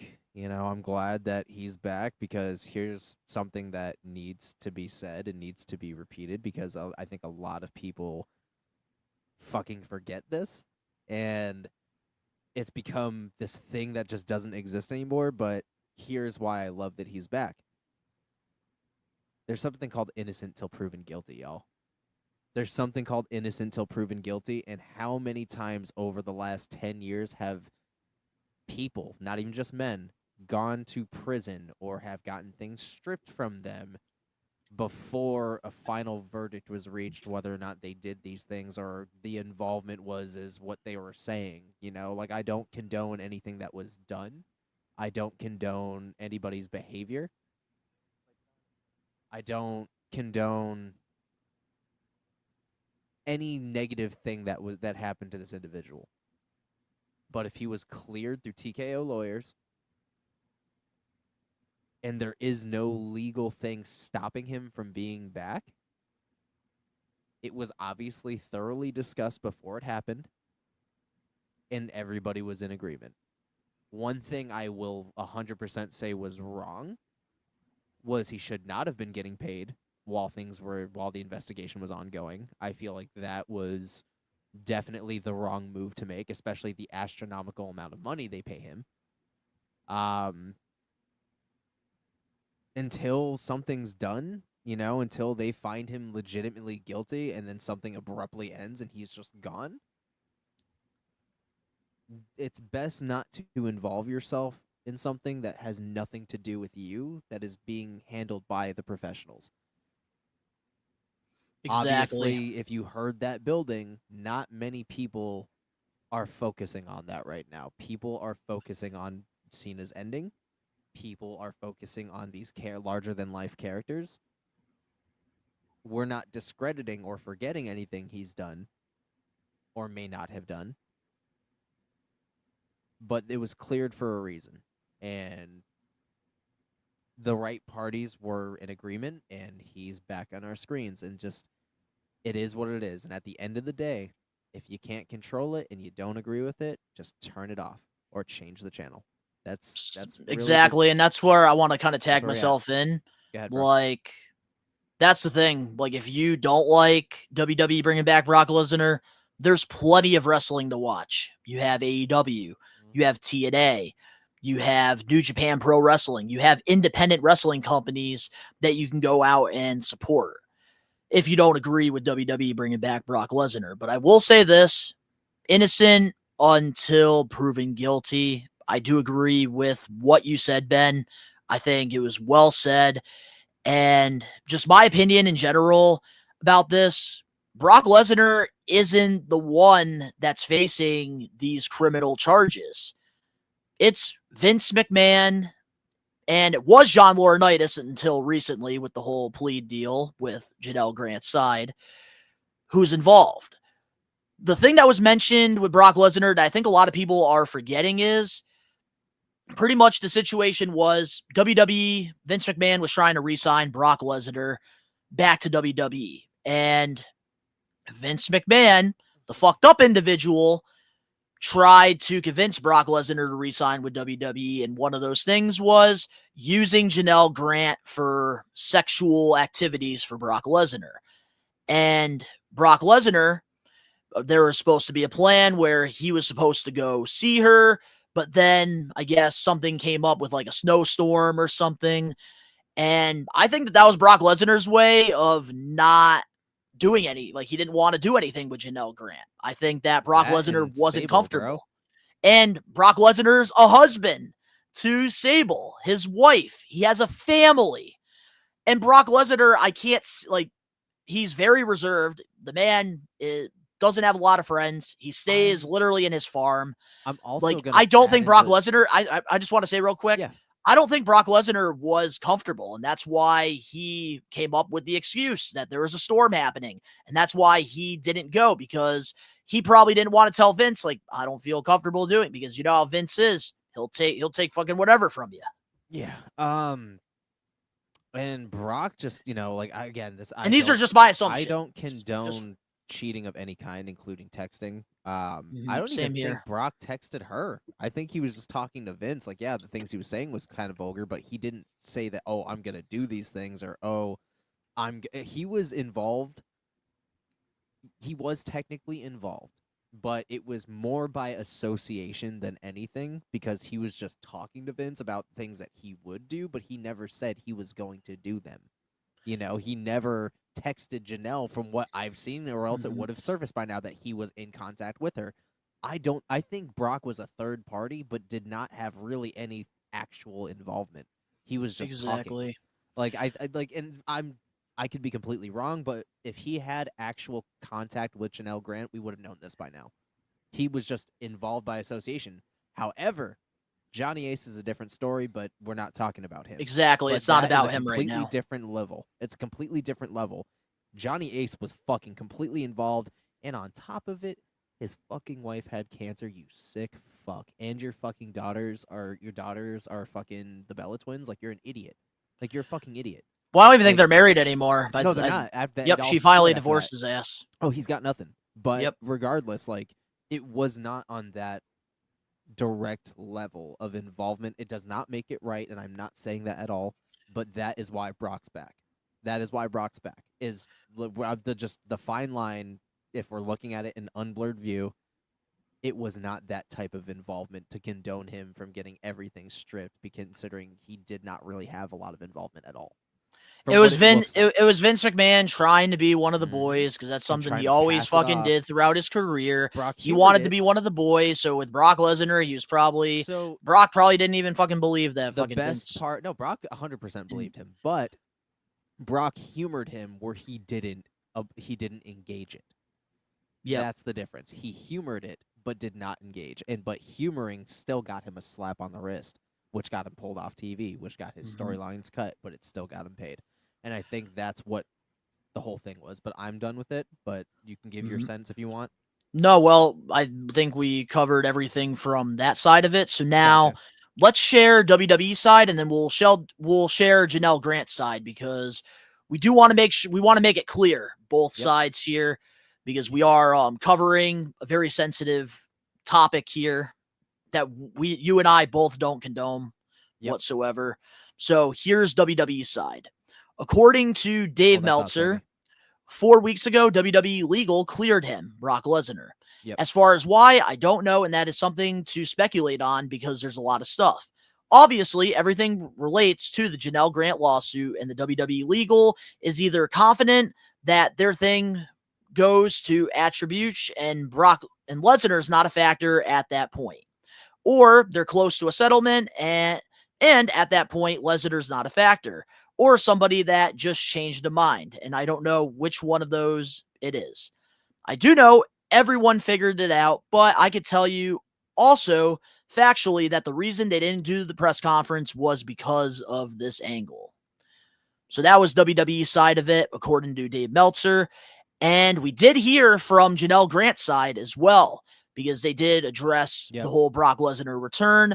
So a spokesman for Janelle Grant issued the following statement on Brock Lesnar's return to WWE. For far too long, abuse was allowed to thrive under WWE's leadership. Instead of righting this wrong, WWE has done nothing to ensure these responsibilities are held accountable. This attempt to sweep misconduct under the rug will backfire. We look forward to the full set of facts, including those about Mr. Lesnar, coming out in court of law where they belong. But in the meantime, we refer you back to Janelle Grant's updated complaint, which outlines in detail the abuse she endured by McMahon and others while still employed at WWE. So there it is, guys. Those are the sides, WWE and Janelle Grant. And Ben and I, we did share our thoughts, our opinions on it. We don't condone sexual assault. We don't condone of any kind, pedophile. We don't condone any of that stuff. And hopefully we don't have to talk about this whole lawsuit until we actually go to court and we actually get the answers. We'll probably do a whole extra when that happens. But for the meantime, Brock Lesnar's back in WWE, and just my final thoughts is he was just a third party in this. And I think guilty by association. Guilty by association, exactly. And I think that him coming back to WWE, I'm okay with it. I'm okay with it too. Obviously, if things come up in court, when we get to the time and there was more than what we're given that we don't know, then by all means, like, he shouldn't be there. But we'll talk about it when we get there. But for now, before we go, this is more about Vince McMahon and Grant. Before we go on, let's highlight Sammy's comment, because we can comment on that real quick. We don't have to, cover the whole thing. Here, I'll let you read the comment. Got you. So, Sammy, what's going on, man? So, hey guys, we guys talk about ESPN and WWE work together next year. How would you feel about it'll cost $30 to watch a WWE PLE? Before you give your thoughts, I do want to clear one thing. Go ahead. So if you do have YouTube TV, you will get the WWE PLEs. I did learn that. Oh, okay. Through ESPN. So if you have cable or YouTube TV, you'll have it. Dude, honestly, YouTube TV is a good thing to just have, because you can watch everything, including the weekly SmackDown shows, just by having it. Like, you'll have everything. So honestly, you could fucking cancel a couple things if you want just to get YouTube TV, because you'll have fucking everything at that point. But I will say, costing $30 though, like for other people, I don't like it. No, I don't either, man. But TKO being greedy yet again. We'll be set, but yeah, TKO greedy fucks as usual. I don't know. I just, when it comes to like the $30 thing, because that's the thing, like Peacock like was fine. Like I wasn't the biggest fan of it. I just wish we can go back to damn WWE Network, the $9.99. Nick Khan has some big balls thinking that people will just follow like a cult, man. But that's the thing, Ben. They will. That's the issue. But to assume that everybody will is wild. That is crazy work. Yeah, I know, but all it takes is the majority, and the majority, they will ride that WWE freaking wave all the way until the wheels fall off. Gotcha. All right, man. Well, let's do it. All right, well, now, with that being said, let's get into the We Are Wrestling weekly news and rumors. And we got some good ones this week. Starting things off, some AEW stuff. Oh, MJF and the Hurt Syndicate are done. Well, according to the Wrestling Observer newsletter, it is said that the alliance with MJF and the Hurt Syndicate was supposed to last much longer. That was not an MVP request, but supposedly from another member of the group. Shelton. So that's why the angle was cut off so quickly. What's Wanna your know thoughts why? on this? Because Shelton wants more fucking screen time. That's why. And he wants more time to talk. And he knows that MJF will take it away from him. So, yeah, dude, I'd want him fucking out, too. I think it's petty as fuck. And I think it's kind of unprofessional. And that's kind of a boohoo-ass bitch fucking move. But whatever. And you don't want to elevate your team. You want to do it on your own. Even though you know you can't do it on your own. Then who am I? I'm just a fucking wrestling journalist. I don't know what the fuck I'm talking about. Man, I hate when this is something that I notice AEW and WWE do time after time. They build these big ass storylines and they don't finish them. Best example, John Cena's freaking heel run with The Rock and Travis Scott. We got Travis Scott 5-minute entrance at freaking WrestleMania. No Rock. Talk to him. When he sold his soul to the freaking Rock. And then AEW they had the whole CM Punk and out the whole freaking brawl out thing. And there was no payoff. Well, yeah. And now we're dealing. And now we're dealing. I don't care. They should have freaking made some money on it. They should have made some damn money on it. I don't give a shit, legal or not. I don't care. NDAs. Make some freaking money, all right? But I will say this. You want them to make the money, but they would lose so much money fucking spilling Donnie. Hey, CM Punk was willing to work with CM Punk was willing to work with the Young Bucks and Kenny Omega and make it into a storyline, and the Young Bucks refused. Because that's on they them. have tiny wieners, Donnie. You know this. Their wieners are tinier than their fucking egos. I know. They're fucking twins. They be having fucking sword fights with their little wieners. They can't even fucking touch. Unless they're dry humping each other, bro. All right, getting back to MJF and the Hurt Syndicate here. Anything can happen when you're live, pal. Oh, yeah. Well, definitely 1,000%. The member, come on, we know. It's Shelton Benjamin. Shelton Ben. And I think I know why. And this is just my the Benjamins. No, this is my assumption here.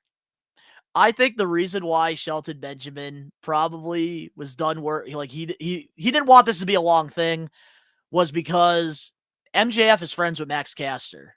And Max Caster did say some things about Shelton. He didn't want him to come to his promotion. He didn't want him to be at AEW. So I feel like, I don't know, maybe there's some drama there, but that's just me assuming. That wouldn't surprise me, man. That wouldn't surprise me. I got you. But I just wish that we had some ending. But overall, hey, the Hurt Syndicate, they're killing it with the tag titles. MJF, he has a clipboard that he can cash in anytime for a world championship. So honestly, as long as MJF gets back to the gold, that's all I care about. I just wish that we did get some type of payoff because the stuff that they were doing was now so I hope fucking entertaining. Bobby Lashley wins that shit so MJF can take it immediately. He'd be like, hey, you kicked me out of the group, now you can't have this, bitch. He's like, I would have helped you. I helped Adam Cole. I would have helped your ass, but nah, bitch, it's mine now. All right, well, moving on now to our next weekly news and rumors. We finally got a Wardlow update. According to Fightful, Wardlow has completed filming for American Gladiators, and there has been discussions for his AEW return. Last week in Cleveland, he was actually backstage, but he wasn't used. What's your thoughts on AEW possibly bringing back Wardlow? I have thoughts on this. I don't. I think Wardlow fits way better in WWE. I know that he was off doing American Gladiators and AEW allowed it and shit, and I knew he was going back, but I never believed in Wardlow in AEW. I always thought he was built for WWE. Man, they had such a good opportunity with him, and then they blew it. I will say, a lot. the more people that WWE is bringing in, the less spots there are. And I feel like if Wardlow were to ever go to WWE, his role is already filled by Braun Breaker because Braun Breaker does his role 10 times better. And that's not taking anything away from Wardlow. Okay, but Because here's the thing, when it comes to Wardlow and Braun Breaker, the reason why I'm comparing and contrasting the two, because they both remind me of a young Batista. You know who else they remind me of? A young Brock Lesnar, too. So why don't you fucking mold one for fucking little Batista wannabe and then fucking mold for another one for Brock? The fuck? That'd be fine. I don't know. I think Braun Breaker's the guy. That's why I think Wardlow, I think he should go back to AEW. And I think there's been a lot of time since he's been on AEW TV to where we could finally rebuild him Could you back up. imagine the fucking Braun Breaker and Wardlow tag team championship fucking run, though? Oh, my God. That would be a team to beat. You could put prestige on those motherfuckers. Oh, my God. Now, Breaker is going to be main event in WrestleMania. We don't need him tag teaming. Right now, it's okay with Bitch, you know with he's Bronson. going to eventually. You know he's going to, even after the world title picture. Wardlow's not even in WWE yet and still has time until he can. In between, well, Wardlow could be a tag team guy, but I'm talking about Braun Breaker. Braun Breaker. After he teams with Bronson Reed, he is never teaming again. Yeah, the fuck he is. Yeah, the fuck he is. He's too big of a star. So was Charlotte at one point, but we don't want to talk about that either, though. But I will say, Wardlow, I think that him going back to AEW is the right move because they need holes to be filled, and I think. And I think that Wardlow is that guy. He can fill in some holes. Maybe not use that terminology because you are making this to where I want a paywall on our shit. He said, "Oh, he needs to be filling all those holes. He's the guy to fill some holes, bro." Oh, come on, bro. There's spots on television. Come on. There are spots on television that he can fill in. That's what I'm trying to say. Oh, fucking Negan scared the shit out of me. Oh. My God. But I will say, I think Wardlow should, if they are actually going to use him, he should stay at AEW because I think WWE right now is oversaturated. Oh, absolutely. But I do hope that, if he does come back, they actually use him. And I think it's been enough time to where we can focus on a new run. Do what they were doing that was working. Don't fix something that's not broken. Gotcha. All right, well, moving on now to some WWE news here. Naomi might be out for a long time. According to Brian of the Wrestling Observer newsletter, there's a rumor going around in WWE about what's going on with Naomi. And it's being talked about by people there. And if it is, in fact, what's going on, she is going to be out for a long, long time. Thoughts? Do you want to let them actually? Hey, you want to let them know? Let them know about me because I had no idea about any of this. First of all, Donnie just read the fucking article. He did not see what was circulating, what the rumor was. He stopped reading at some point. Yep. Big Jim did not proceed with caution. He got on that back when she wanted everybody to get off hers, but she's like, "Big Jim, get on." And he was just like, "But." He was like, "Yeet." Well, Big Jim was upset that she was getting more TV time than him. Said proceed with caution. This bitch said, nah, motherfucker, I'm breaking in. So for context, guys, I had no idea what was going on. I thought it was an injury, and then Ben let me know that they might be having a fit. They're starting a little family. Yeah, and that's the funny thing is that Naomi has stressed before in multiple interviews that she was going to retire early to start a family and everything. But then they slapped the world title on her, and Big Jim got excited and was like, "Hey, man, if I ain't going to be the champ, ain't nobody being the champ." He fucked his brother out of it, and he fucked his wife out of it, literally. He cashed in his money in the bank. Oh my God, you're right, because he did screw Jey Uso for the championship against Roman at SummerSlam and a couple years ago. He screwed Solo too. He screwed his whole family at first. So yeah, dude. He said, if I ain't the champ, ain't nobody the champ. He's like, if anybody the champ, it's me in my house, bitch. My heart goes out to Big Jim. His father doesn't acknowledge him on his podcast. Naomi's winning a championship. Jey Uso won the world title too. No, you're saying, Big Jim. Fucking give your heart out to him. No, bitch, I'm giving my flowers out to him, bro. All right, fuck that. My heart goes out to Big Jim. Man. Yeah, exactly. Good for them. Big Jim's the real winner. Exactly. That's the real champion of his household right there, man. That's the only championship he needs. It's not like we have enough people in this fucking family already. Big Jim fucked his entire family out of a wealthy Yep, title we're, reign. we're That is building the wild. fucking 8th and the 9th and the 10th generations. The bloodline's gonna run WWE then, now, and forever.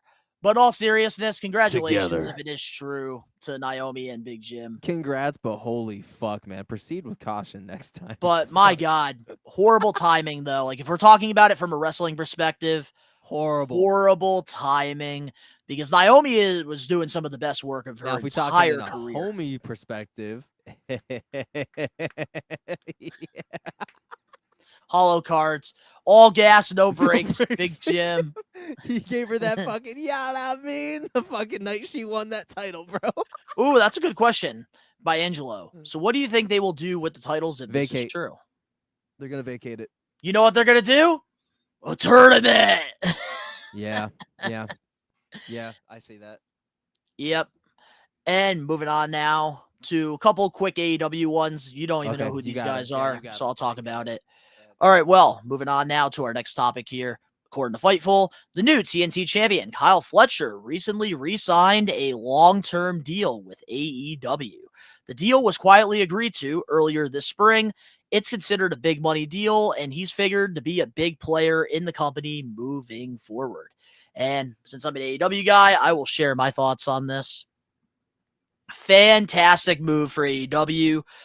Kyle Fletcher, I will say, before he became a single star, the man I thought he was going to get lost in the shuffle. I always thought that maybe he was only going to be a tag team guy. But boy, that feud with Will Ospreay proved me wrong. And he's definitely earned this big contract. I think that he's still, I believe, in his mid-20s. So he's still got quite some years left in his career. And honestly, AEW, they need to build around foundational guys. They need to build around their own superstars. And I think Kyle Fletcher, he's somebody that has a very, very bright future with AEW. I see a world championship on this guy within the next 5 years. Not right now, but I do think that this is a good move for AEW. And man, the Protostar, somebody definitely to keep your eyes on. But moving on to our next re-signing, according to Fightful, Daddy Magic. Matt Menard recently signed a long-term extension with AEW. And I will say another great move here because Matt Menard, he was a tag team specialist and then he got really over with the Chris Jericho's Appreciation Society. And then he started doing commentary for, I want to say, Rampage. And then he got more organically over with the crowd. And I think that this is just a good move. He's another guy who was in WWE for a little bit in the NXT program. Didn't really have much for him. He left. And then Jericho got him a contract with AEW. And the man got himself over. So I think overall, I'm happy about both of these signings. That's good, man. That's really good. I love when, people get over in their companies and, they're thriving and, they get to try different avenues and, naturally get over and then are able to extend their time there. So that's really cool. I'm a fan of anybody that, is able to continue doing what they love. Ooh, Eric Ellington. I actually like that comparison. Kyle Fletcher equals Austin Theory. I like that. Not a bad comparison. Just less botchy and didn't end somebody's career possibly. So. Yep. Which possibly because we did have to correct that. That wasn't the spot that actually gave Adam Cole the concussion. But still what a not the sloppy best spot, bro. What a sloppy spot. You could have done even more damage to him, dude. Like, yeah, that may not have been the spot, but that 100% added to that shit, bro. Yeah, Matt is in a better spot than Garcia right now. I do agree with you on that, Angelo. But moving on now to our next topic here. According to PW Insider, the Asuka heel turn was scheduled to be more of a slow burn over the next few weeks. But when Raw plans were reconfigured, once Naomi was pulled, they were pushed forward. So what's your thoughts on Asuka going into a heel run? Shitty, because she left a fucking heel. So it's like, dude, I love I love heel Asuka. Don't get me fucking wrong. But I also really enjoy the positivity and the energy and just the overall aura of babyface Asuka. However, the only thing that I will accept this heel turn with is if they do something different with her. Like, they need to make her more brutal, make her almost a hardcore player, make her somebody that genuinely goes to try to fuck up careers. Like, make her a Japanese hard-style fucking striker, bro. Like, give her that fucking rub. Let her speak Japanese with the subtitles and shit, because I feel like she could be more compelling and a lot more sellable than Shinsuke Nakamura.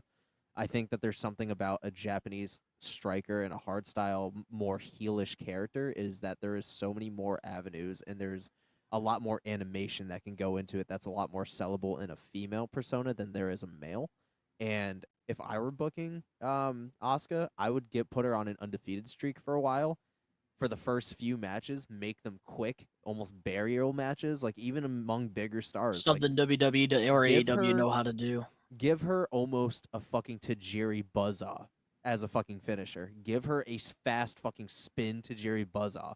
Have her knock, and then have them sell it where they knock them out fucking cold, bro. Like, build Asuka to be this larger-than-life entity in such a small package, and you could go miles with that, bro. You could turn the gas up. You start her off as somebody that's mysteriously just fucking crazy, that is just taking everybody out. And as you get further and as you start to see the cracks forming when she starts taking pins, make her even fucking bigger. Give her another persona, kind of like the fucking the demon Finn Balor, the Fiend. Give her another persona to fucking don for bigger matches. I will Steel cage say- matches, Hell in a Cells, fucking TLCs, ladder matches. Give her a bigger, larger than life entity to build off of too. Here's what I'll say. I love the idea of an Asuka heel turn with like a new character that's a little bit more edgier, more hardcore. But I do want to see Kairi Sane with her.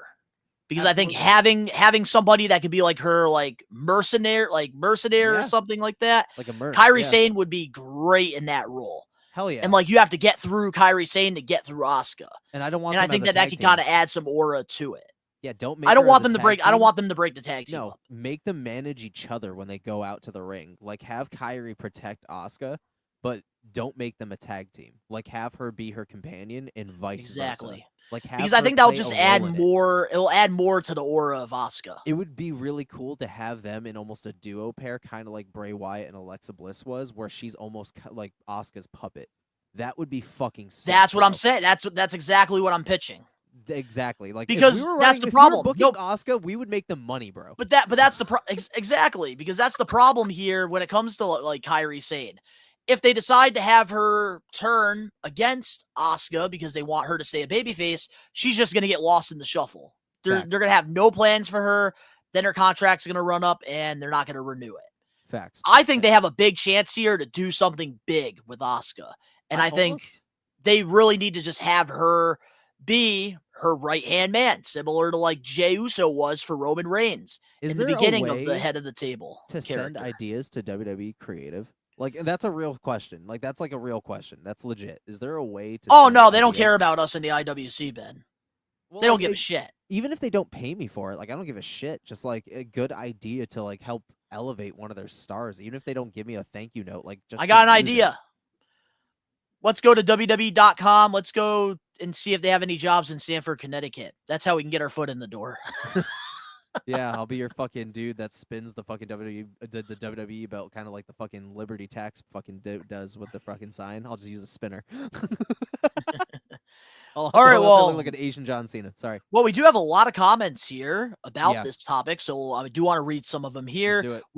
We are wrestling member Angelo.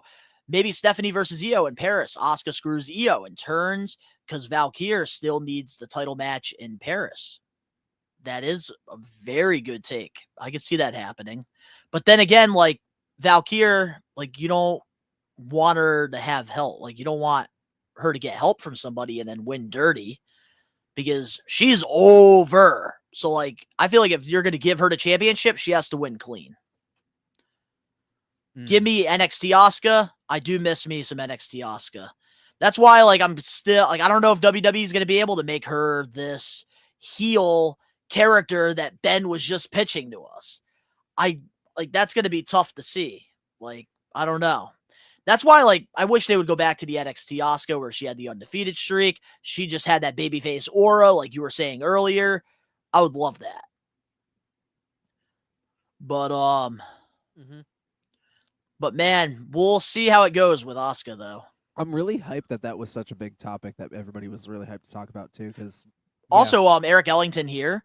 Women's division needs more heels. Someone has to do it. They can't all be faces. That's why I see this happening. Facts, brother. You're not wrong. Who does Kairi choose? Needs to be Asuka. Needs to be. Triple fraud will ruin it like Nakamura. Actually, that's kind of how I feel. If she chooses Io, she could beat the fuck out of Kairi, and then Kairi could eventually turn on Io, and then that's when they can start the faction.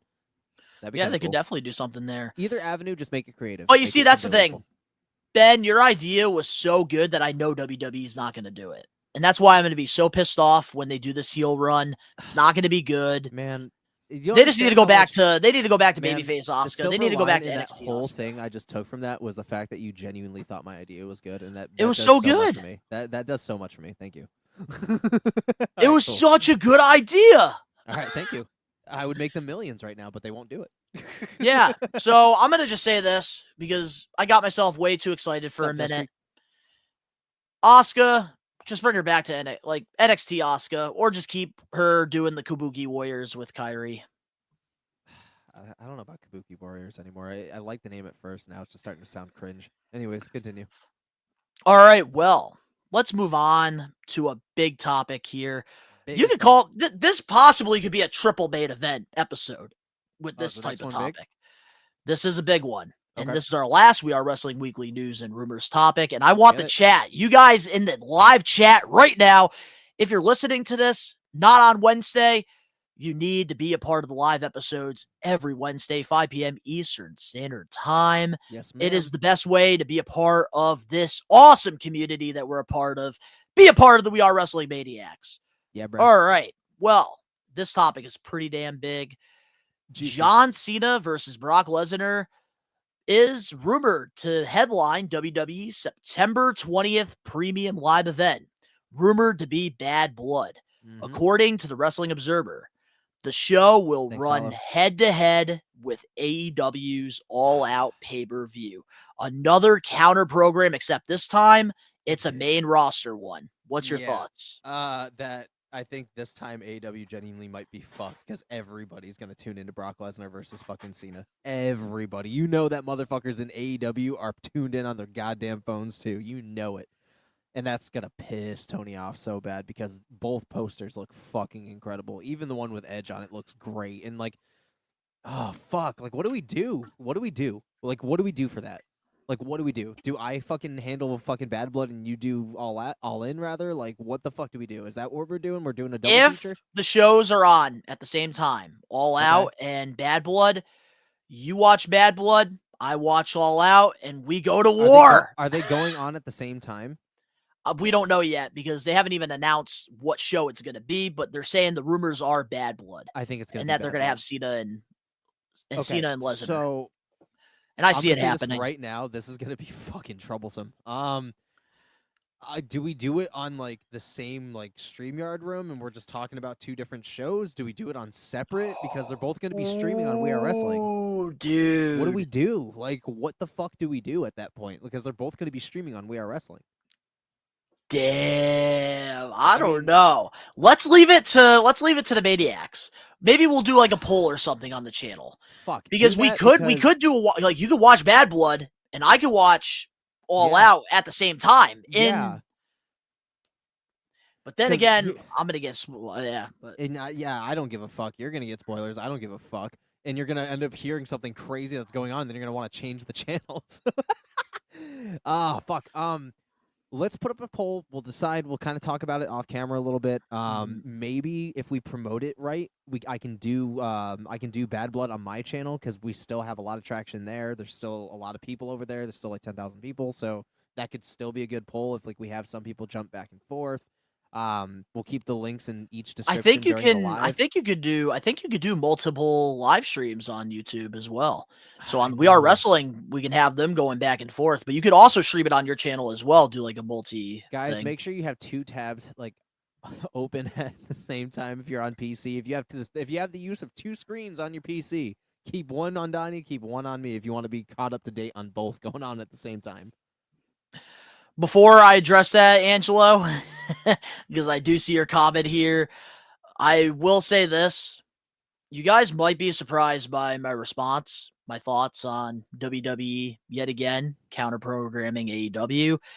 Matt Morgan, who recently followed me on Twitter, just randomly, I was listening to a podcast that he was on, and he made a really valid point. AEW should actually be proud of themselves because clearly they are doing something right if WWE is continuing to counter-program their product. And I do think that there's some people that look at the perspective of, oh man, WWE fears AEW. Like, they're fearing them. Here's my thoughts coming from an AEW fan. And I think you might agree with my take here, Ben. Yep. But here's my take on it. I don't think WWE fears AEW at all. I think TKO and WWE, they're greedy. And I think that they don't care that AEW has the 10%. They want all the attention on them. It's not that they fear them. It's just straight greed. Yeah, and I agree. And that's the thing. AEW, clearly they're doing something right if WWE continues to counter-program them. And AEW kicked NXT's ass both times, so I'm not surprised that WWE is going to have Lesnar and Cena go head-to-head with them. So honestly, this is something that AEW, like the locker room, Tony Khan, even though it sucks, they should be proud. Because Very clearly proud. they're doing something right if you're getting counter-programmed. Because if WWE did not give a fuck, then they probably would have had it the day before, not same day. But now I will address this comment here by Angelo. So Donnie ain't going to watch Brock versus Cena one last time. Wow. Here's my thing, Angelo. As a wrestling content creator, I would love to watch Bad Blood.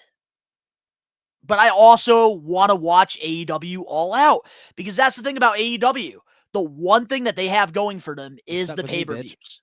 I get my friggin' $50 worth every time I watch an AEW show. They're so fucking good. And that's the thing. As a wrestling content creator, this counter-programming shit does piss me off because I generally want to watch these live. But I have to pick one or the other, and it just... I hate it. I get it, man. Because guess what? This is one less watch-along for me. Like, I could... Like, man, Donnie's AEW All Out on crashing Sunday. out over fucking 2 wrestling companies being rivals at best, and he's crashing out that they're actually competing. Like, man, like, freaking Bad Blood on Saturday. And then on Sunday, AEW All Out. Like, that would have been perfect because guess what? I could do a live watch-along with the Maniacs for WWE on Saturday. And then on Sunday, I can watch AEW. This is good. This brings out the best in people. You've said this. This brings out It the does. best. It just brings out the worst in you. It does! Yes! You figured it out! After freaking how many years have you been on this podcast? How long? You finally figured it out. I love how Donnie's finding ways to 169 justify his episodes. crash out. It's hilarious. Eric Ellington All Out will probably be twice as long. It will be. Well, actually, you gotta make a good point. I could watch Bad Blood because it'll probably only be 2 hours because they're only gonna have like 5 matches, and then AEW will probably have 15 matches, so I only miss like maybe like 3 of them. Eric's pulling out facts. You're right now. onto One something, on TV, Eric. one on phone. Problem solved. Boom. Look at that. You can still watch it on the side. See, Why does WWE have to be so greedy? They're not being greedy, bro. They're being fucking smart. They're bringing the best out Petty. of AEW. No, they're bringing the best out of AEW because have you noticed how great they are when they go head to head? AEW is at some of their best peak. That is true. Exactly. So stop, man. You're being petty. I am. I don't like this shit, all right? You're gonna Because give guess yourself a what? fucking heart attack, bro. Stop. Guess what? If What? WWE, and I'm going to leave it as this, because the IWC is full of fucking hypocrites. Because here's the thing. Oh, no. If WWE had this show already planned for September 20th, and AEW decides, let's have All Out on September 20th to go against Bad Blood, the IWC would lose their fucking shit. Buddy.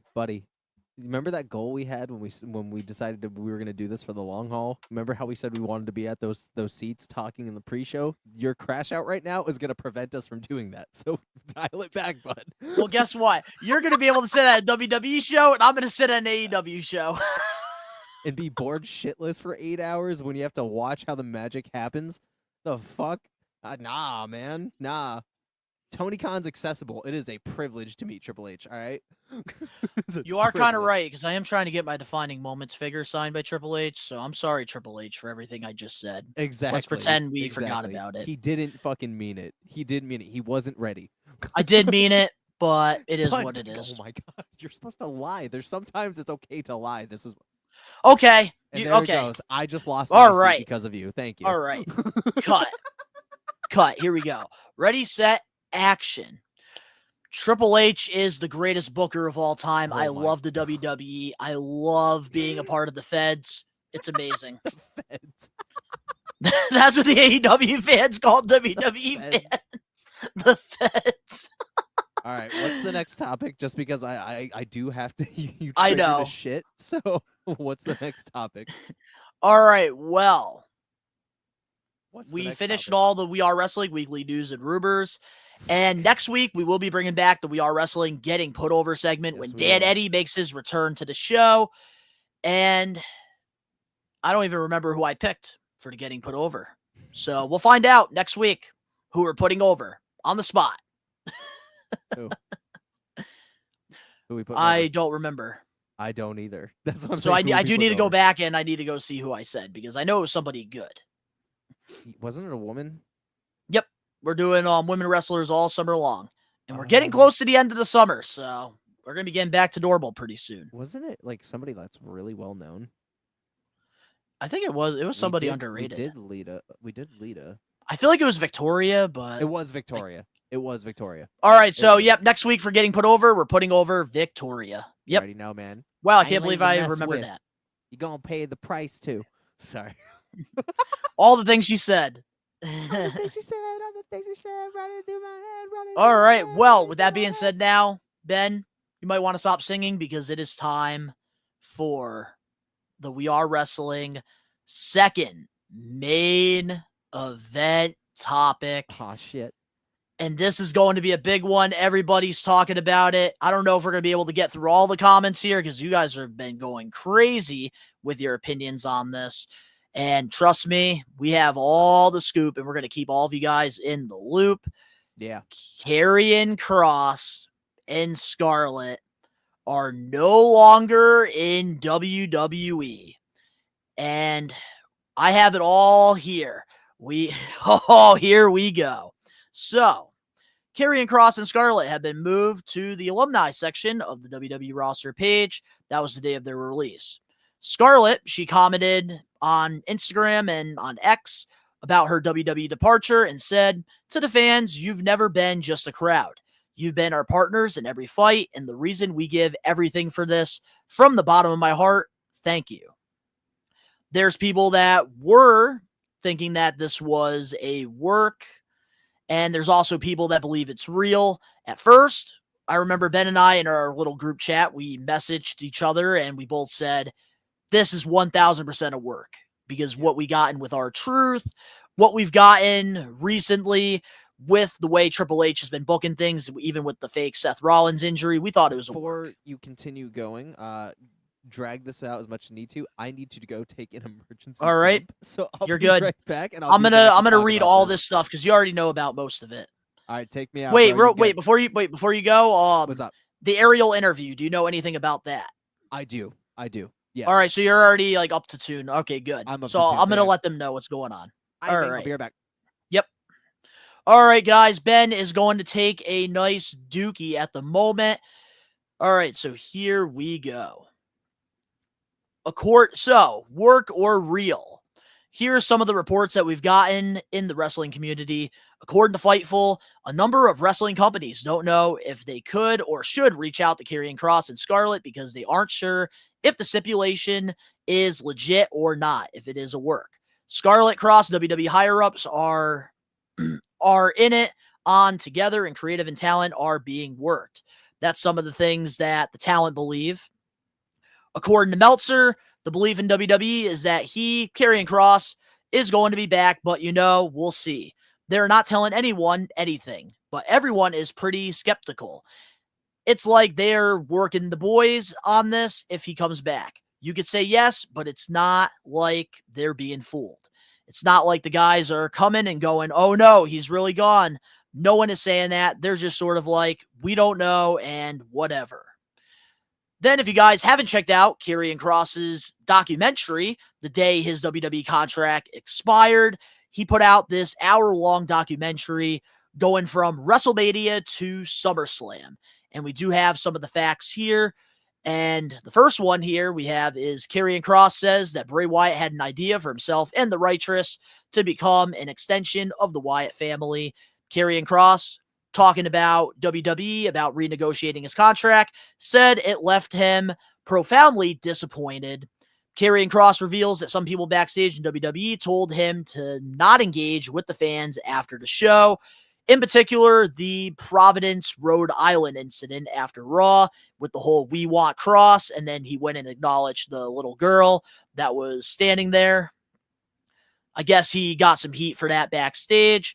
Also, Karrion Kross revealed that his WWE contract renegotiations didn't feel like a real conversation.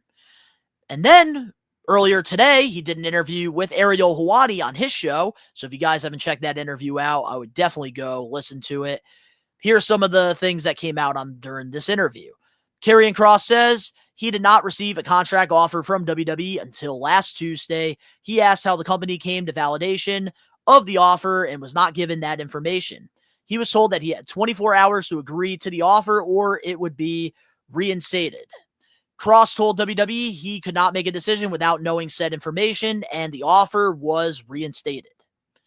Karrion Kross says that the WWE did not make a contract offer to Scarlett.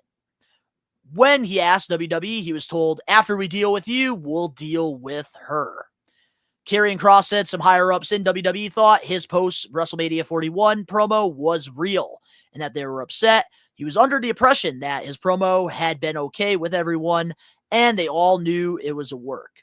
One day, he waited for Triple H outside the production meeting once he found out he wasn't okay and explained everything to him. So those are all the facts that have come out about the Karrion Kross situation, and there's definitely a lot to talk about. And in case you have been hiding under a rock and you're not a subscriber to the We Are Wrestling YouTube channel or a listener that listens to the show, Ben and I, since day one, have been behind Karrion Kross. Before he was number one trending on Twitter, before he was the number one seller on WWE Shop, before he got over with the crowd, Karrion Kross was our guy. Even when he was a part of the Final Testament, we were still behind him. And man, there's just a lot of things that have happened.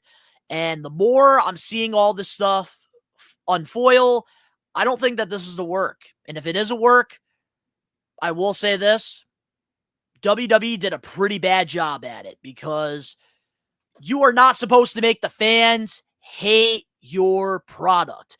And everything Karrion Kross was saying in this interview with Ariel Helwani, with all these reports coming out from Fightful, Wrestling Observer Newsletter, PW Insider, the social media posts, make me hate the WWE so much. That documentary that he uploaded to his own YouTube channel makes me hate the WWE, because Karrion Kross has said it multiple times everywhere he goes that he wants to be in WWE for the rest of his career. He loves the business. And even with all this stuff coming out, he even said on the interview with Ariel that he is still interested in renegotiating and coming back to the WWE someday.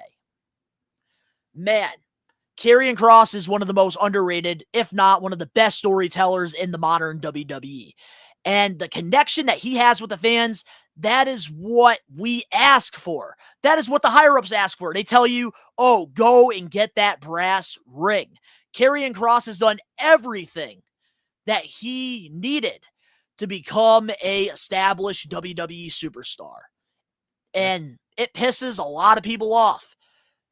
And man, now that Ben is back here, Sorry about that. Had a lot of I coffee. I could ask you, Ben. What's up, brother? With this Karrion Kross situation, just your overall thoughts. You want my honest thoughts, or you want me to be professional? Honest thoughts. Lay it out here. You and I, we've been day one fans of this guy. Okay, so if this is a work, We're pissed. Yeah. So if this is a work, this could be the greatest fucking push of all time. We could be seeing him interfering in a big match. We could see him interfering in fucking main event shit. We could see a disgruntled let go superstar invading the space again and involving himself in a high profile matches, and then it could be turned into a storyline, and we could see him rob a world title at some point. It could be in a couple of weeks, it could be in a couple of months, and I would be satisfied. I'd be like, all right, now we're getting somewhere. This could be all right, we hear the fans. Let's let your contract run out. Let's work the fuck out of them because we know he's on high demand. When he comes back, and depending on where they place him, it could be all for something, man. It could be all for something. However, but here's the thing I was saying before you came back on the show. Okay, what's up? Here's what I was saying. If WWE is working us, I think they're doing a pretty damn shitty job at it, because everything that Karrion Kross is doing right now, the documentaries, the interview with Ariel, the social media post, all of this stuff is making me hate the WWE so fucking much. Yes. Hey, remember that thing you told me about Cena, how they're built to piss you off? What do you think they're doing to you if it is a work? Okay, do you understand the pop you're going to give inevitably if he shows back up? Do you understand the uproar of fans that are going to lose their fucking minds depending on where they place him if he shows back up? Again, I'm giving the benefit of the doubt very loosely. But bro, until somebody releases a statement, an actual statement, I'm not going to believe shit. I'm not going to. Because we're in a very different situation. Karrion Kross is very different from Ron Killings. His situation is very different. Bully Ray did make some good points and busted open. And Karrion Kross is also a gifted, phenomenal actor. And they are letting him run with it. They are giving him creative control. Yeah, Hunter may not have been actually happy with what he said, but when has somebody that has ever gone and bet on themselves ever lost anything? Karrion's going to be one of those, a billion people, but Karrion is not going to be one of those guys. There is something more at work here than I think we know, because everything that's happening is so unofficial. It's so unofficial. I don't think, and here's the thing, I could be completely wrong. I'm just giving to you right now in my first perspective as a work. If this is a work, they're doing a phenomenal job. They're doing everything to make this as real as possible. And if this ends up being a work, this is one of the greatest works of all time, and we're going to be in for a fucking ride. However, now on the opposite end of the spectrum. Wait, before you get into the opposite spectrum, I hope that WWE, they don't make us fans believe that this is a work, because with the Ron Killing situation, they tried saying, oh, this was a work, when R-Truth's kid even came out and said, no, this was real. He was legitimately released. Yeah. And then they knew they fucked up, so they signed him and they came back. Yeah, I know. He came back. But again, the situations are very different, man. Very true. This could be something. Kross got fucked. He did, and they want you to believe that if it's a work. And they want you to believe that because they want you to fucking hate them if that's the case. And they're going to make you fucking love them so much when they put him in a power position and bring him back at the right moment. And that's if it's a work. Now, if this is real and he got released, and especially when he is at his most over fucking moment, man, they fucked up, and holy shitbags. Holy shitbags. Because, dude, I could give you a million incredible ways to book Karrion Kross. Just based on who he is as a person. Not even a superstar, but who he is as a person. I know what kind of gimmicks I would give him. I know the exact opponents I would give him and why. I would have finishes ready for you. I would have storylines ready for you for specific characters and specific things he was going to do in those matches to elevate the story. I have fucking pinfalls that he's going to eat ready for you that are not going to take any star power or momentum off of you. There's so many things you can do with Karrion Kross and his ability that you will not allow him to do, and that is fucking criminal. That is fucking criminal. Somebody needs to get fucking fired. So I'm going to pull a Rikishi right now. Someone needs to get a best of your future endeavors or whatever and get fucking fired because, dude, that is criminal if he got legitimately released twice for nothing when you didn't even give him a second to prove anything of who he really is. I don't even know how many times I have so good. said this on the show, and this is becoming a broken record. Yeah. If I am running creative control, if I am somebody who has $1 billion like Tony Khan and I could build my own wrestling company, Karrion Kross is the guy that I would build around. There's so many scenarios throughout 169 episodes that you and I have been freaking giving WWE for free. And they continue to drop the ball with him. And like you said, if this is a work, good for WWE. But the moment I knew it wasn't at work, it wasn't the song getting removed from Spotify because that's easy. That can happen, whatever. It was when he opened up the Pro Wrestling Tees store because that's one thing that I know TKO, even if this was a work, they would not allow him to do is have that freaking Pro Wrestling Tees store because they're not making any money from it. And one thing we've learned during this partnership with WWE and TKO is they are a bunch of greedy fucks. And you want to know why? Because if he is released, he's a free agent. So he's allowed to do that. But if he's also a free agent, he's allowed to come back to WWE and they don't have to do shit. That is true. So yeah, he's a free agent right now. So he could show up in AEW, but in the next fucking week, he could show up on SmackDown. It's a fucking thing, man. But AEW is not going to reach out to him because if they do, they want him their long deal. And Karrion Kross said he is not going to fucking do that because he wants to either do the indies, do a TNA run, because he doesn't have to be nailed down. He doesn't have to because there's always an opening to go back to home, which is WWE, where he wants to end his career and always wants to be. You see, that's why I don't see the AEW thing actually happening for real. No. Because AEW is focusing more on other stars that are outside of WWE because they have seen people.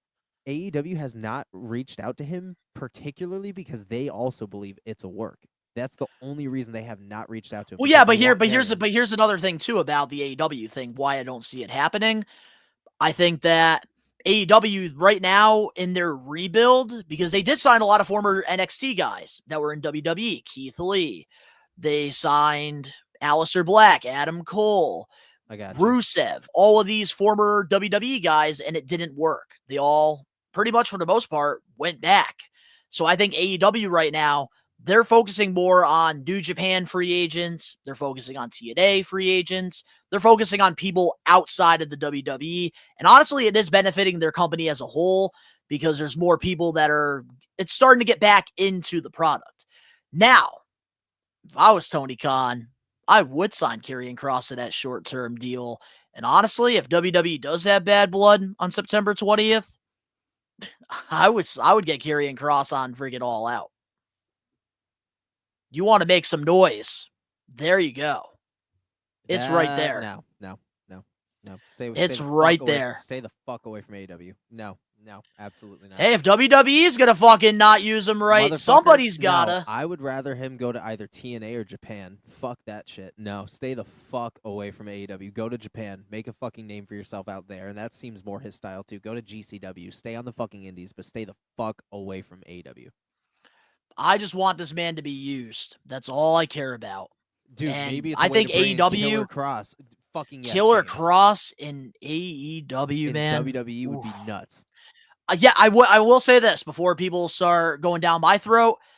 I do prefer Karrion Kross to be in WWE than any other promotion. Karrion Kross got released, but Killer Kross because he wants to be there. He wants to be in WWE, which is why I want that for him. It's just so frustrating because that's the thing in WWE. Like, you're supposed to get rewarded when you do things right. Jey Uso got rewarded by winning the World Heavyweight Championship. Hold on a minute. He's a good soldier. At WrestleMania 41, Jey Uso got rewarded by winning the World Championship because he worked hard for that opportunity for that 15 spot. years, that's not something Karrion Kross has left. I'm trying to defend our boy here. I know, but Karrion doesn't have 15 But Karrion years, Kross has bro. done what you're supposed to do. He got over with the fans. #1 selling shirt on WWE Shop. And remind you, selling more Cross shirts than an OTC shirt, a Yeet shirt, a John Cena Farewell Tour shirt, an American Nightmare shirt. Buddy, this is the problem, though. This is the one thing that you're The disregarding. fans, the connection he has. This is the one thing you're discrediting, but you're right about every single one of those things. But here's the one problem with it. He did it without them. And that is something And that that does is not what get rewarded. freaking pisses off Triple H and his Who's the fucking last person fragile that got ego. over without them and ended up getting released for it? Matt Cardona. He did the same fucking thing, and look what happened. But it's a different time, and I'm banking on the fact that it is a different time. And I'm hoping it's a work. But if it's not, it is what it is. I just really don't understand, man. Really... Oh my Yes, God. Angelo. LA Knight and Cross are the two people WWE is selling. Hopefully, they'll save it with LA Knight. And I'm that hoping they do. documentary, watching that entire I'm documentary, going to after this. Ben, it is going like you're going to my feel mind. the anger that I have right now. I'm shaking Okay. because that's how pissed off WWE has Then made me let's- in this then- situation. Then let's tie a bow on it then, man. But I do want to talk a little bit though do about it. the Ariel interview. Okay. Because Karrion Kross gave us lots of information to where, like, I think that now the whole work thing can definitely be swept under the rug. Like, it's not a work. This is legitimate that he's gone. And I think it is kind of crazy that they offered him a contract, And then but rescinded not it Scarlett. 24 hours. But in 48 hours, it was his offer was taken back. No, 24 hours. Yeah. 24 hours, it was taken back. So they completely Can't took the believe offer it. back away from him. Yep. Yeah, they gave him 24 hours, and then, like, he wanted to know, like, what about Scarlett? Because she's my valet. She's a big part of what the character is. And they couldn't even give him an answer. We'll worry about you, and then we'll worry about her. I can't believe it. I get it, man. And it's fucking frustrating because it's like, dude, you know that they were a package deal and they came back. It's like, I don't know if it's TKO because I feel like it's a TKO thing more than a Triple H thing because Triple H is the person that Triple brought him H, back in the first place. that's the thing.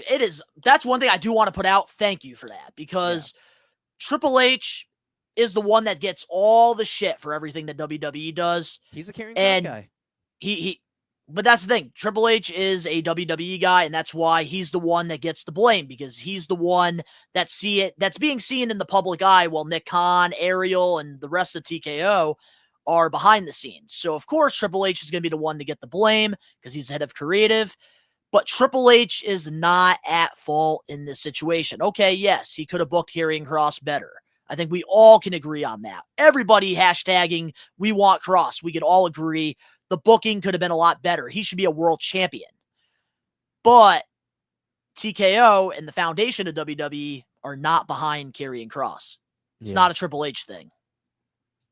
Yeah, and it's unfortunate. The unfortunate part about it. Because Triple H put a rocket ship fucking strapped to Karrion in NXT. If it was all up to Triple H, he would have had a world title around his waist by now.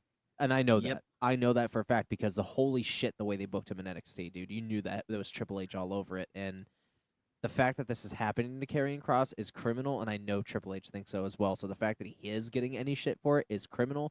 I can't like let that go unnoticed. It is. Yeah, but he also signed up for it too. Like he did. He's probably getting big money just to take the shit. He is, but at the same time, it's like you can't blame him for certain things, and this is one of those things where I don't think I can blame him for, because he does not handle these negotiations. He doesn't. He's just head of creative. He's in the writer's room, and he's also operating the show in Gorilla with Nick Khan, with fucking Bruce Pritchard, fucking all of them. And that's the thing too with TKO, like from their perspective, probably, if like I put my feet in their shoes, they're probably looking at Karrion Kross. Like, yes, he has a cult, he has that fan base, but like it's something that they can't market off of, like a John Cena, like a Jey Uso, like a Seth Rollins. Guys, man, it's hard. And And that's the thing. It's hard to push somebody that is so creative. And WWE had these issues with Bray Wyatt. Ironically enough, Bray Wyatt was supposed to be an off fucking spin-off fucking stable. I did talk about that with the the Righteous. Righteous. Like that. Yeah, the Yep. Righteous. Vincent and Dutch, they were supposed to come to WWE, and they were going to be like the Wyatt Six on the Raw brand. Yep, and it was an extension of the Wyatt family. Yep. Man, it's crazy. And him and Karrion were supposed to be at WrestleMania, and they couldn't do it because, unfortunately, of his passing. And I think what really gets me here, like really sitting here thinking about this whole release thing, what really gets me frustrated about it is that Karrion Kross did everything he was supposed to, and he keeps saying it over and over again, how much he loves the WWE, how he wants to end his career there, the stories, the larger-than-life characters. He loves everything about being a WWE superstar. And the fact that, like, they don't see that, like TKO, like, that's the thing that really upsets me. They've been booking Kross like a jobber, so it's hard to make him a main guy when he's losing to boring-ass Sami Zayn. Yeah, that's fucking... Sami Zayn is the most overrated, fucking boring-ass, one-dimensional character in any fucking wrestling video game. He's basically a default underdog. Like, just send him somewhere else at this point. He cannot get Wait, hold on, Ben. He's an underdog, yet he beat Karrion Kross twice and beat Solo Sikoa with the help of the MFT. Him, bro. Or the MDT, whatever it's fucking called. Either way, bro. Like, yeah, he's an underdog. The dude needs to leave and go somewhere else because he's so fucking boring, and I can't connect with him, bro. I can't. And that's the thing, like, everybody keeps saying, oh, Sami Zayn's on this title redemption. He had his opportunity fucking 2 times, and like, what? So we want to see if you were going to put the world championship on him, you had your opportunities and you blew it. Like, let's move on. Man, damn. Yeah, you're right, Angelo. He is catching strays because he was Karrion's last opponent, and he should have won that feud. If anything, they could have made Kross into this monster by having Kross freaking bury Sami Zayn in like a 1-minute match, and then we would have looked at Kross and said, oh, man, we need to take this guy serious. Yep. But did they? Nope. Nope. And that's the thing. I think wherever Karrion Kross goes, whether it is back to WWE or AEW or does the independents or even what you said a while back, movies and stuff, he is going to be so successful at everything he does because he gave everything he had to the WWE, and unfortunately, they didn't give it back to him. Yep, they fucked him. Just like and I will say, before. He will be back in WWE at some point. I think that will happen. Now, but yeah, he will be. He will be, but man, it's crazy. We've been on this ride, Ben, for such a long time with Karrion Kross, and I will continue to be. So I will too, but unfortunately, the WWE for now it's the end. Yeah. All right, man. All right. Well, is there anything else you have to say about the Karrion Kross thing? And then we can close off this episode. Final thoughts. I hope this will work. The end. I hope that he comes back to WWE. That's where I want to see him because he keeps saying how much he wants to come back to the WWE and just be, man, Karrion Kross. This is one of, man, WWE. Oh my God, I hate the WWE sometimes. That's all I could say. But I know Karrion Kross will kill it wherever he goes, and I will say, I do hope during this time he does do some conventions, he does meet and greets, because I would love to get the opportunity to meet him again and possibly even do a vlog or do something with him. That'd be sick. I'd be all that over would be. That. All right. Well, to all the We Are Wrestling Maniacs out there, we appreciate you guys. This was a long episode.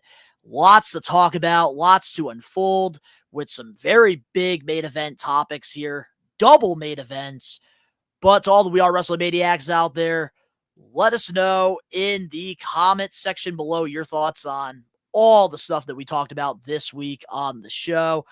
If you guys enjoyed this, make sure to smash that like button now. Helps with the algorithm. If you're not a We Are Wrestling Maniac yet already and you're listening to this episode wherever you get your podcast, give us a 5-star review, not just any review, a best one review, and download the episodes. If you're not a We Are Wrestling Maniac, you're already over on the YouTube channel where you can catch these episodes live every Wednesday, 5 p.m. Eastern Standard Time. Recommend you guys hit that subscribe button now, turn on the post notifications, because we have lots of other content besides the podcast. We have vlogs, which you can go check out. The latest one, the WrestleCon vlog, which we will be having the Luau vlog coming out hopefully this Friday. We're going to try to stay consistent with our vlogs. But if you guys want to go check out the WrestleCon one, it is up right now on the We Are Wrestling YouTube channel. And we do reactions. We do live watch-alongs for all the WWE PLEs and AEW pay-per-views. You get the best pro wrestling content and even some extras sometimes. The link's down in the description box below. You can go follow Ben and I over on our social medias. Ben is live on Twitch pretty much almost every day, just twitching away. And I am active over on my toy channel, the Best One Donnie channel, where I review wrestling figures, Nickelodeon, I do toy hunts, all that cool stuff. If you guys want to go support us on our other stuff, all the links are down in the description box below. Also, I really do want to thank each and every one of you guys for understanding why we didn't have an episode last week due to my aunt's passing. I got a lot of messages from all you We Are Wrestling Maniacs, friends, family, sending your love, sending your condolences, and it truly means the world to me that I have all you guys in my life. So for that, like from the bottom of my heart, I want to thank you guys. Ben, I want to thank you especially because you've been a part of We Are Wrestling for such a long time, and none of this would be possible without your contributions and hard work. Thanks, brother. So thank you. I appreciate it, man. And I also want to thank all the We Are Wrestling Maniacs as well that I met the last couple weeks going to conventions. I am on a break until Monday Night Raw in Springfield, so I'm excited about that. But to all the We Are Wrestling Maniacs out there worldwide, we'll see you guys next Wednesday for another live episode of the pod. The rookie Dan Eddie is coming back. And of course, you already know, we are taking over. And please, for the Pump Power of the Poll, do your damn research on these shooting stars. They're fucking incredible. We want Kross.